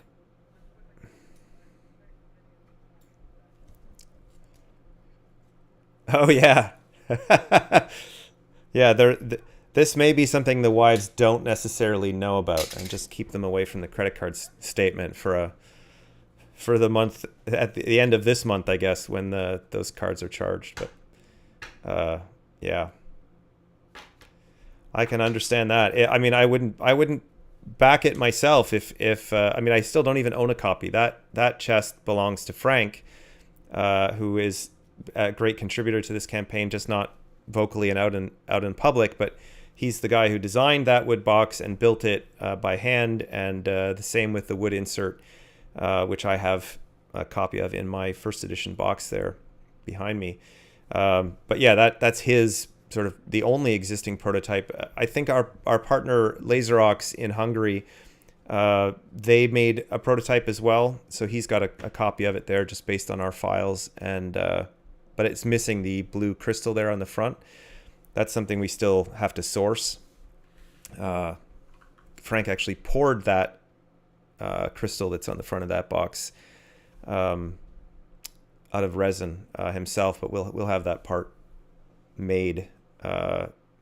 Although depending on the numbers, I guess we may pick up additional numbers. We've also discussed, the possibility of having a build-it-yourself version of that box that will cost a little bit less, but shockingly not that much less, even from a shipping standpoint, because when something weighs a certain amount, like I guess it's calculated based on dimensional weight or something.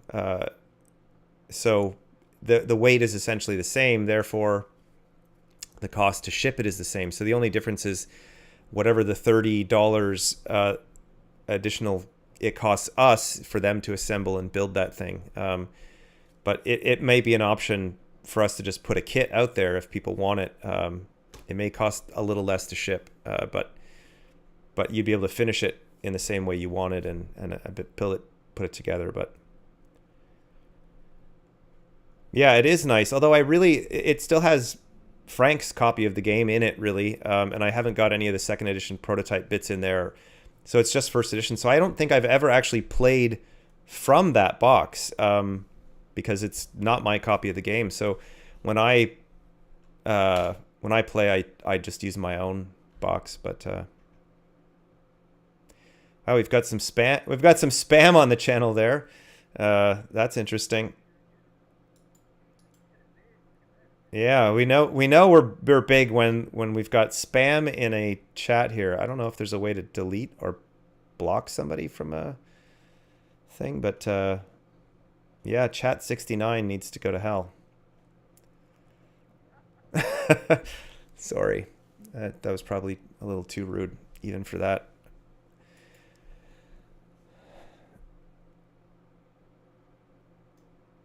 Yeah.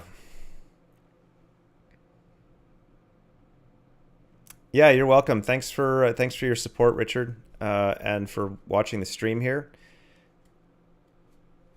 Yeah, and I will be releasing at Nadine's request. Actually, she's been asking me for print and play files for second edition. I will be releasing some print and play files at some point, as we are getting the files, ready for print. I will share those, so you'll be able to, get your first edition to second edition shape to some extent anyway, not the scenario maps, but like the heroes and cards and all of that, to be able to play with second edition rules well before the you get your copy next year around this time, but that's still a bit of a wait.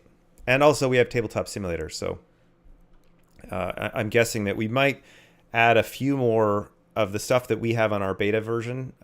We might make that public as well before too long. And I will continue to stream and invite people to play, because it's fun. I like playing on TTS, and gives me a chance to play with Danny and some of the other people that I've made friends with and met through playing this game. Yeah. Can you pledge to get to play with the game of the creator? You don't have to pledge, Kevin. You've already done that, but sure. I'll give you my PayPal address, and you send me $1,500 or so, and I'll play with you. Yeah. Oh, in person. Yeah, you'd have to cover my gas to drive down there. Maybe a couple. These days, with the price of gas, maybe a couple $100.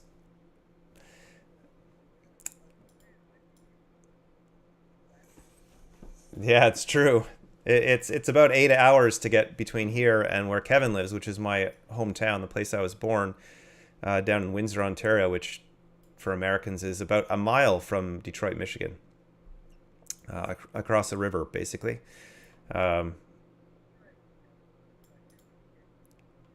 That's right. Donate 15K and I'll play with you for a week. I may even, snuggle with you if you like. Actually, no, I won't. I take that back. Is there a chance to get an autograph from you and Danny? Actually, there might be if I can convince Danny to come to Essen next year, and if you're in Europe, there is a chance that you can get an autograph from us. We'll be at Gen Con next year, I guess, but yeah.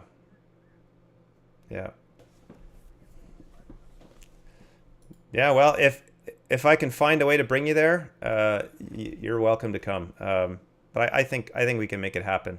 So, apparently they can't hear Danny anymore.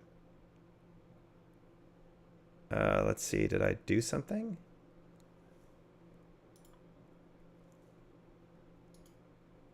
I have done nothing. Danny.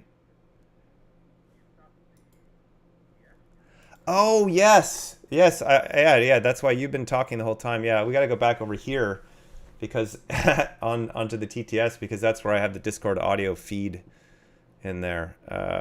Oh, gotcha. Actually, I can. Yeah, no, it's not there. There we go.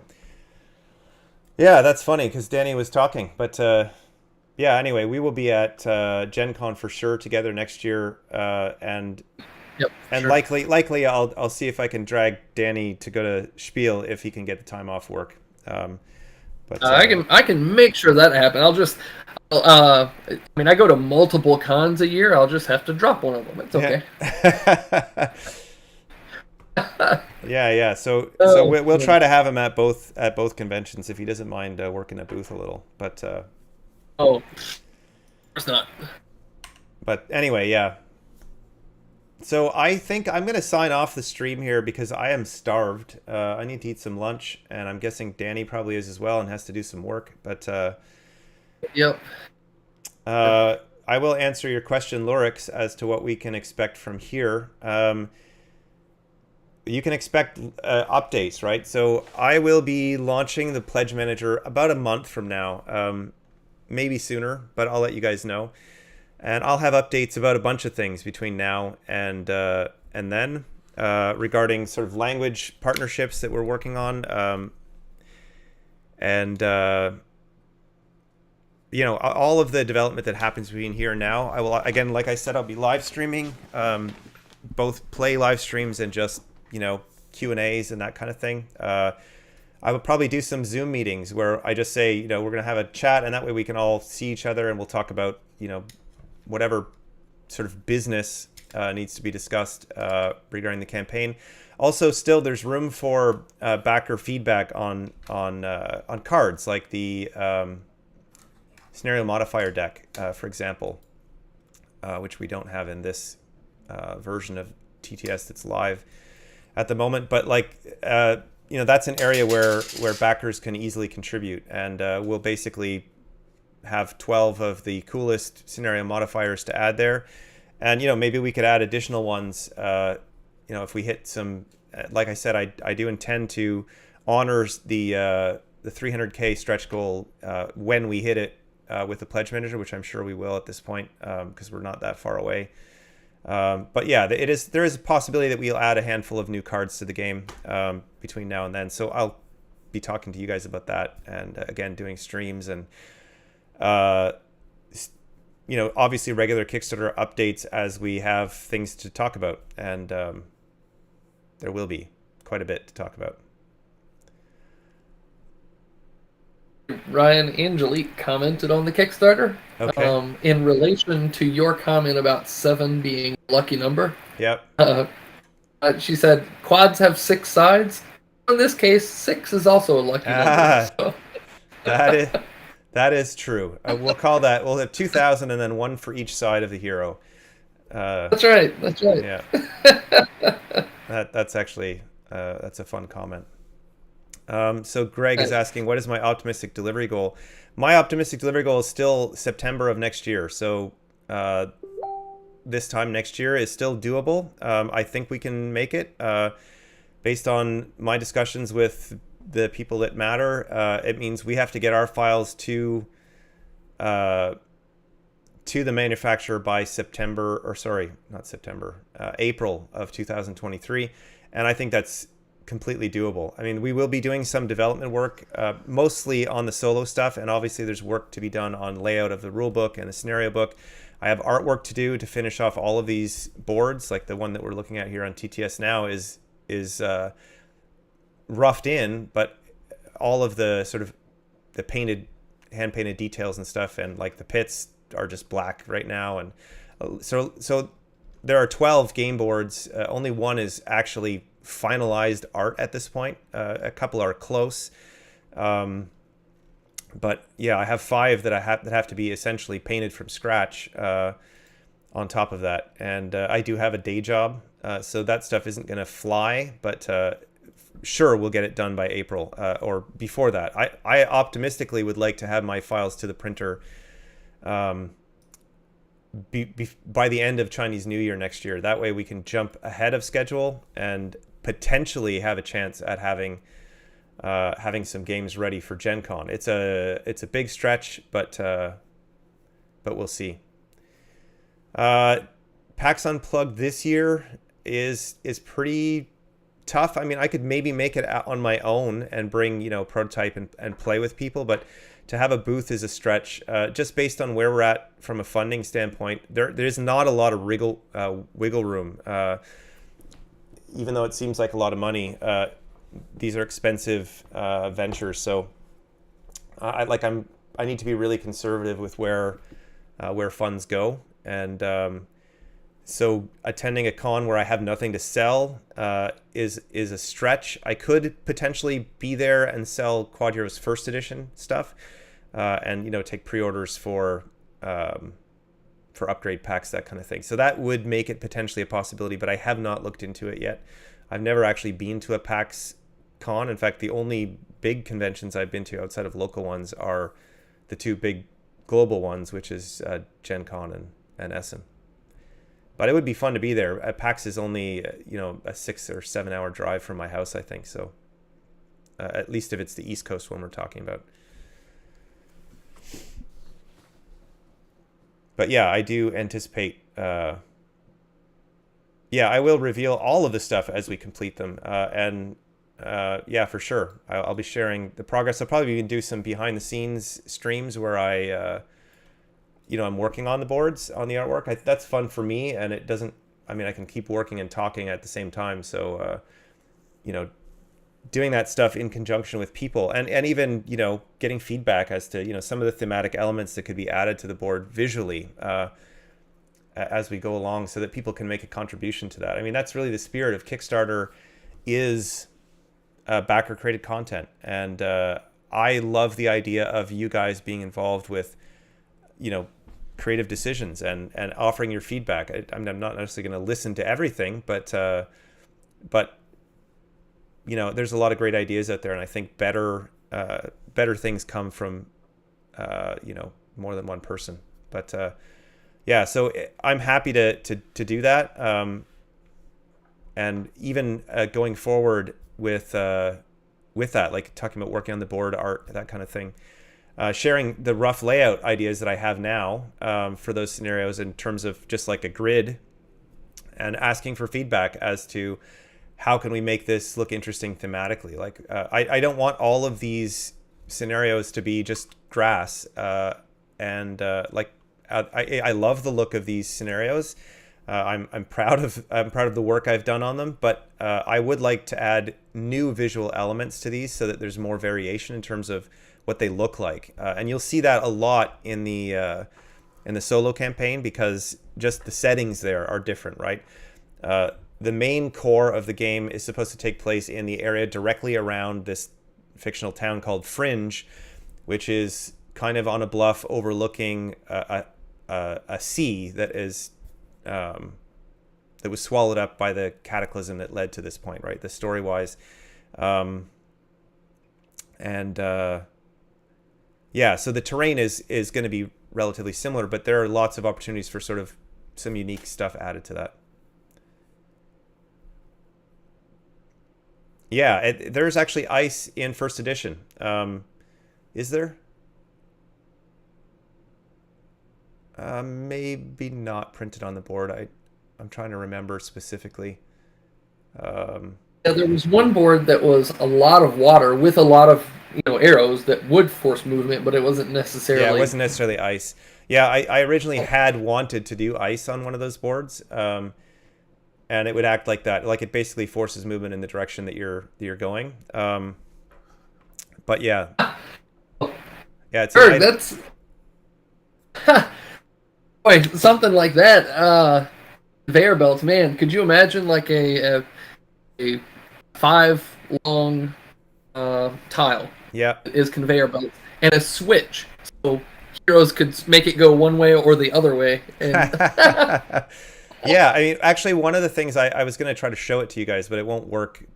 We would lose Danny. But one of the boards that I have artwork for, at least roughed in artwork similar to this, actually has essentially a river that goes all the way around the outside of it. That is like a quick passage around the board, but it kind of acts like that. It acts like a big ice slide. It's not completely uninterrupted, but a lot of it is just arrows that are basically, you hop in here and it's almost like a Pac-Man thing. It goes all the way around to the other side of the board, and that will be interesting. But yeah, that's kind of one of the ideas that's part of one of the scenario maps.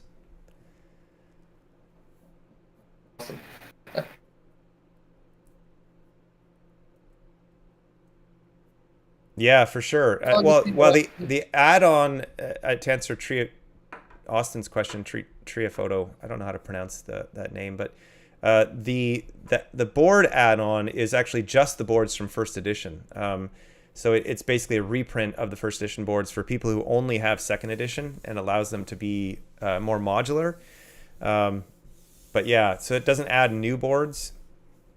At some point, I've got a lot of plans for this game.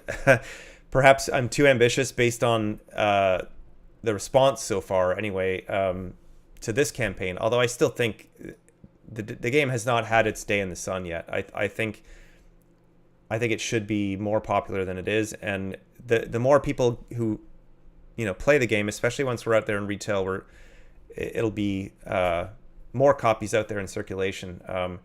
Will give us a bigger audience for the next big campaign that we do, where we can, and even like just having non-Kickstarter products that I can sell on my website or through distribution that expand the game, and adding new boards or whatever. And I think one of the things that I haven't talked to anybody about really, but I've been thinking a lot about, because I've been reading about the idea of positioning from a marketing standpoint.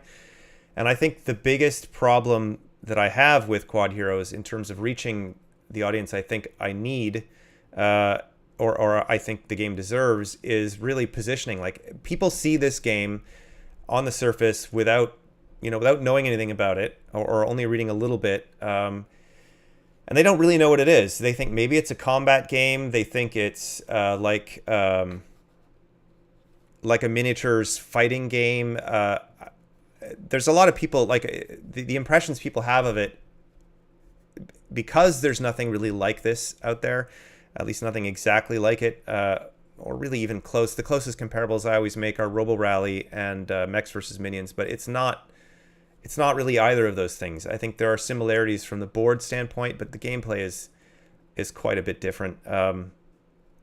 So people don't know what to make of it. It's not a worker placement game. It's not a deck builder. It's not it's not like anything that they know, really, for people who are just coming to this. So it's hard to digest, and especially if they're reading the comments, especially the negative comments on the first edition campaign, it will scare people off. I think some people anyway who are afraid, well, the rules aren't complete. Like, some of the complaints people make are insulting to me personally, obviously. But again, if the rule book isn't as good as it should be, that's on me, right? So I eat all of those negative comments, but I don't think they do the game justice. Yeah, I've lost my train of thought here a little bit, but I have a lot of plans for the game. But yeah, as I was saying about positioning, I think positioning this as a kind of a new kind of game, because it really is, and I think the scenario creation ability with Quodd Heroes really makes it a sandbox in a way that no other game that I'm aware of anyway offers. That this really is a game system in the same way that an RPG is. Like, Dungeons and Dragons is a role-playing game that has a very large core set of rules that lets you create any kind of adventure. And I think Quodd Heroes offers that kind of a broadness of game creation that doesn't exist really out there, at least in this kind of way already. So if potentially, anyway, I could be really wrong on this, that marketing this as a new kind of thing, like an RPG, even though it's not an RPG, I don't know what you would call it, but it's essentially a gameplay system, and I talk about it as being a system because it is, but it's so modular and so expandable and so customizable by players that, you nail down the core rules, like how you move and what different tokens do and that kind of thing, and outside of that you can literally play any kind of game with it. And I think that might be the way forward with marketing this in the future, whether it's this specific game, but a series of games using this system. I think it really might be a thing, right? And then other types of games, other creators, other designers will kind of piggyback that idea and create something rather than an RPG, something like that, right? A new moniker for a game system that is not role playing but is like a creation system, like a role playing game. So I think if I can find a way to establish that idea or thought in people's minds that this is something different, that it might eventually build into something more than what it is now, and or at least have people know what it is by looking at it because they're familiar with that idea.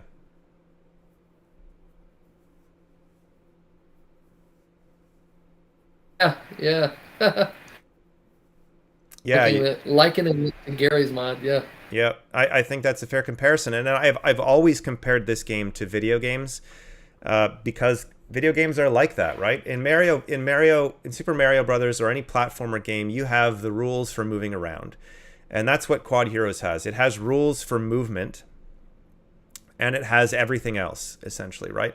So if you're making a level in a platformer video game or any kind of free movement game, you can create anything you want out of that, and this is kind of a platform for doing that. It's not a worker placement game. It's not a roll and move. It's not anything that other board games have tried to be.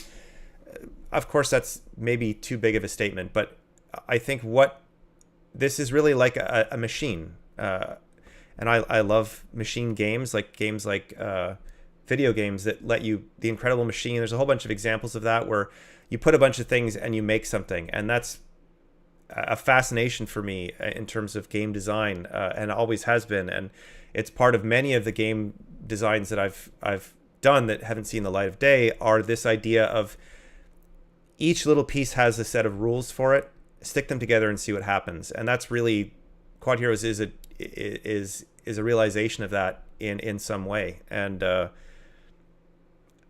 finding a way to market that in that way that sort of hooks people. And I think there are a number of reasons why I think that we haven't achieved that yet with where Quodd Heroes is, but I have this idea in my brain that's going around, and hopefully eventually something will click that will help me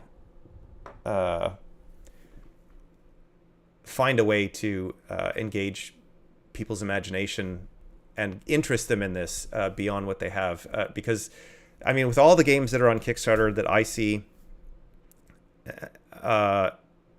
almost everything is like something else, right? And that is a good thing because it helps you hook people in. Oh, this is a deck builder meets worker placement or whatever. And so people know what a deck builder is. They know what a worker placement game is. Whatever, you can name all of these mechanics for a board game, and people go, oh, that's cool, but it's themed like pirates and I like pirates, or it's themed with dinosaurs or whatever. This isn't themed like anything, and it's using mechanics that are different from most other things. So there's no hook, and people are afraid of things they don't understand. And I have been told from the very beginning by other designers locally, like, maybe being too different is a problem, and that's true in a lot of fields. But having read about marketing and whatever more and more, I realize that it's really about positioning. You have to create something in the minds of your consumers that hooks them and makes them think this is interesting. And I haven't done that yet, obviously. And hopefully with time, we'll figure that out. But I intend to remain fully committed to developing this. Yeah. I think board gaming is maybe a little different in the maybe you're two different realm. I think at least serious board gamers, and by serious I just mean those of us that play more than a couple games a week, right? Yeah. Generally speaking, we like finding new ways to play board games. Look how celebrated the idea of, was it Dominion, I think, that introduced the world to deck building. Deck builders, It was celebrated, right? Yeah. I think it's a good thing. I think Quodd Heroes has, or hopefully will have its time to shine, right? As it is new. I mean, I own, 500 board games. I don't own anything else like this. Yeah. Deck building, overall worker placements, right? Mm-hmm. Nothing like this. Yeah, I still own Robo Rally, and I still own Mechs vs. Minions. Those are the closest comparisons I've heard of or found for it. But again, those are also not really like this. But yeah, and I think I appreciate, when I'm backing a Kickstarter project, my biggest criteria out of the thing that initially hooks me is the visuals. And so visuals hook me, but then mechanically, is this interesting?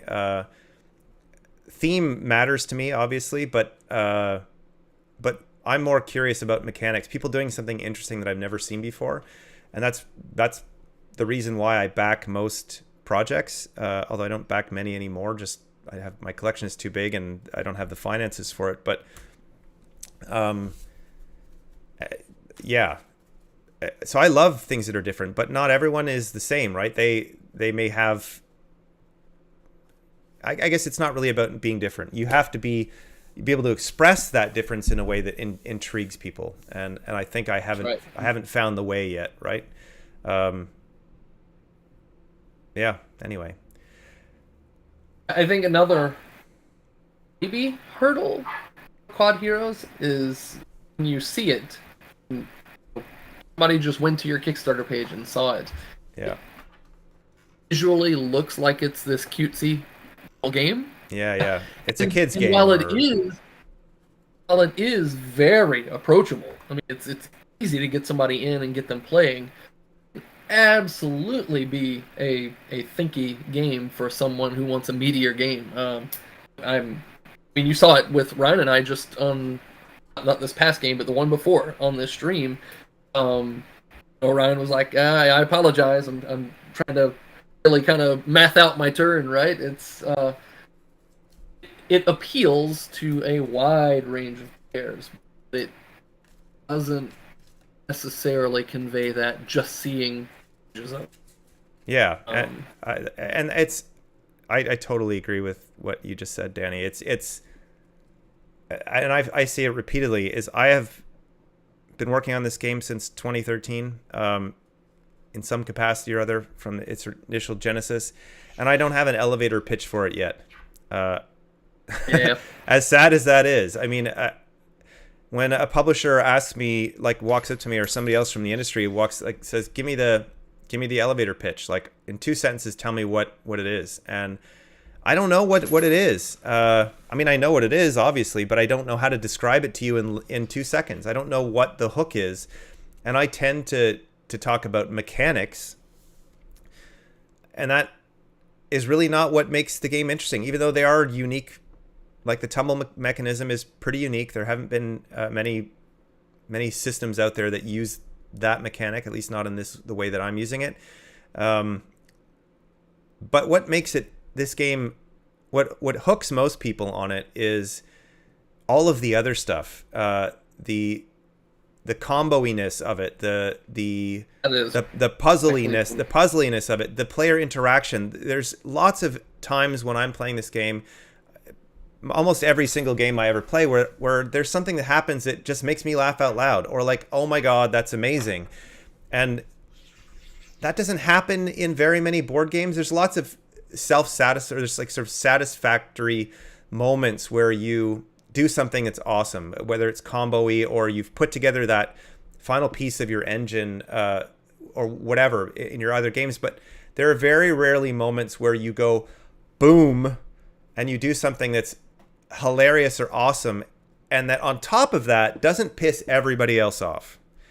I was about to say that, yeah, I've had those moments, but man, big moments, it's ended with Danny cheated, so I don't know. Yeah. Well, that's only friendly. Yeah. I was quite proud of that 15 space super jump. When that was awesome to do, to yeah, plan out or figure out things like that, or keep me coming back to Quodd Heroes. Yeah, and I think that... And it really is. Every single game, something like that comes along. If it's not me that figures it out, it was somebody else figured out some crazy move, and yeah, you see crazy stuff like that every single game. Yeah, and the fun thing about it is, like, I'm the kind of person who, I'm competitive when I play games, but not usually competitive to the point where I get upset when somebody else wins. But oftentimes in games, especially when you're playing with inexperienced players or whatever, right? The runaway leader is an issue in a lot of games. And that can happen in this game, especially if, like, Danny or I are playing against a new player. But for the most part, when you lose in this game, you still had fun. And even though there is a lot of player versus player interaction, that's one of the things that I find interesting about some of the reviews that have posted out there. I think Rado is one of the guys who's talked about the game as being interesting and fascinating and all of that stuff, but at the same time, he's averse to sort of take that stuff, right? Games where feel-bad moments are created. But in Quodd Heroes, that for the most part, doesn't feel bad. There are times where it could, but for the most part, it never ends the game for you, or almost never. And it's fun. Like and that was important to me because I hate being in a game where I'm not having fun. And from a design standpoint, that is at the core of the experience, is that everyone should anyway feel that they've A, always got a chance to win, or B, get to do something fun and interactive, and that when somebody else does something really amazing to win the game, or just does something really cool and different and imaginative, it makes people laugh and smile and say, oh my god, that was awesome. That's really at the heart of what I want this game to feel like when you play. You can play it competitively. It has that capacity, but at the same time, hopefully no one at the table walks away going, at least if they understand, once they can wrap their head around the mechanism, like of tumbling or whatever, no one should walk away feeling bad that, you know, that they never had a chance to win. And yeah, anyway. Yeah, like you said, nothing can really happen to you. I mean, a devastating turn, I guess, is a fall into a pit. You drop all your stuff. You have to respawn at a checkpoint. But at the end of the day, I mean, there's even in that scenario, it's just a few spaces away. You're at a checkpoint, and Yeah, by that time, you've usually powered up, or you've got a handful of cards, and it really doesn't matter. And you can recover pretty quickly from that, generally speaking. Really can. And the fact that you can't steal from each other outside of collectibles, like nobody's going to take cards from your hand, nobody's going to take away your pet or your item card. That could happen a little bit in first edition, but yeah, I think the take that is. And as far as the stealing goes, you kind of have to get creative to effectively steal from someone. Yeah. You may steal a crystal from them and be able to use it on a turn, but you know, I don't know, 8 out of 10 times, the start of their turn, they're taking it right back. Yeah. You know, you have to plan out a pretty significant turn to get by somebody, steal something, and get far enough away from them that they don't just take it right back. Yeah, and the interesting thing, like that, and I'll admit that this was an accidental benefit, because it wasn't really my thinking, was like the blue crystal is a powerful thing. All of those powers are quite impactful, but you can't steal the crystal from somebody and then use that right away. You have to wait until the start of your next turn, because those blue powers always activate at the start of your turn. So that creates an interesting dynamic where you can take it away from somebody else, and essentially you can have a blue crystal in the game and no one ever gets to use it. Because you're stealing it from each other. You're stealing it just to stop prevent them from using it. That's right. Even though you probably won't get to keep it, it does add an interesting wrinkle to, you know, one of many little small things that create these interactions. I mean, and that's true of so many games, right? But there's all these little small dynamic pieces. The core of this game, the movement, all of that is actually quite simple, but the complexity that emerges and the fun little interactions that happen due to how the systems, you know, interact with one another is fun. And I'm still discovering stuff almost every time I play, like new ideas. I had a play the other day where I only had access to my diagonal slide ability, and I had this way to build a bunch of walls, and I used the walls to run across the top of them because otherwise I would have been on rivers and fallen in a pit or whatever.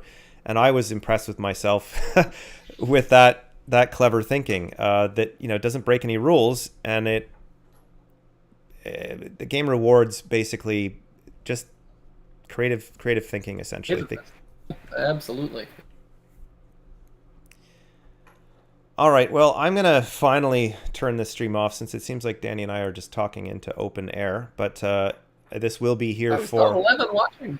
Yeah, oh yeah, we do. Well, thanks for watching, everyone, but I desperately need to eat some lunch and take a breath here after 24 days of barely of holding my breath, I guess. And thanks all of you for watching. Thanks, Austin, for tuning in, and thanks, Danny, That's obviously. Right. Well deserved. All right, guys.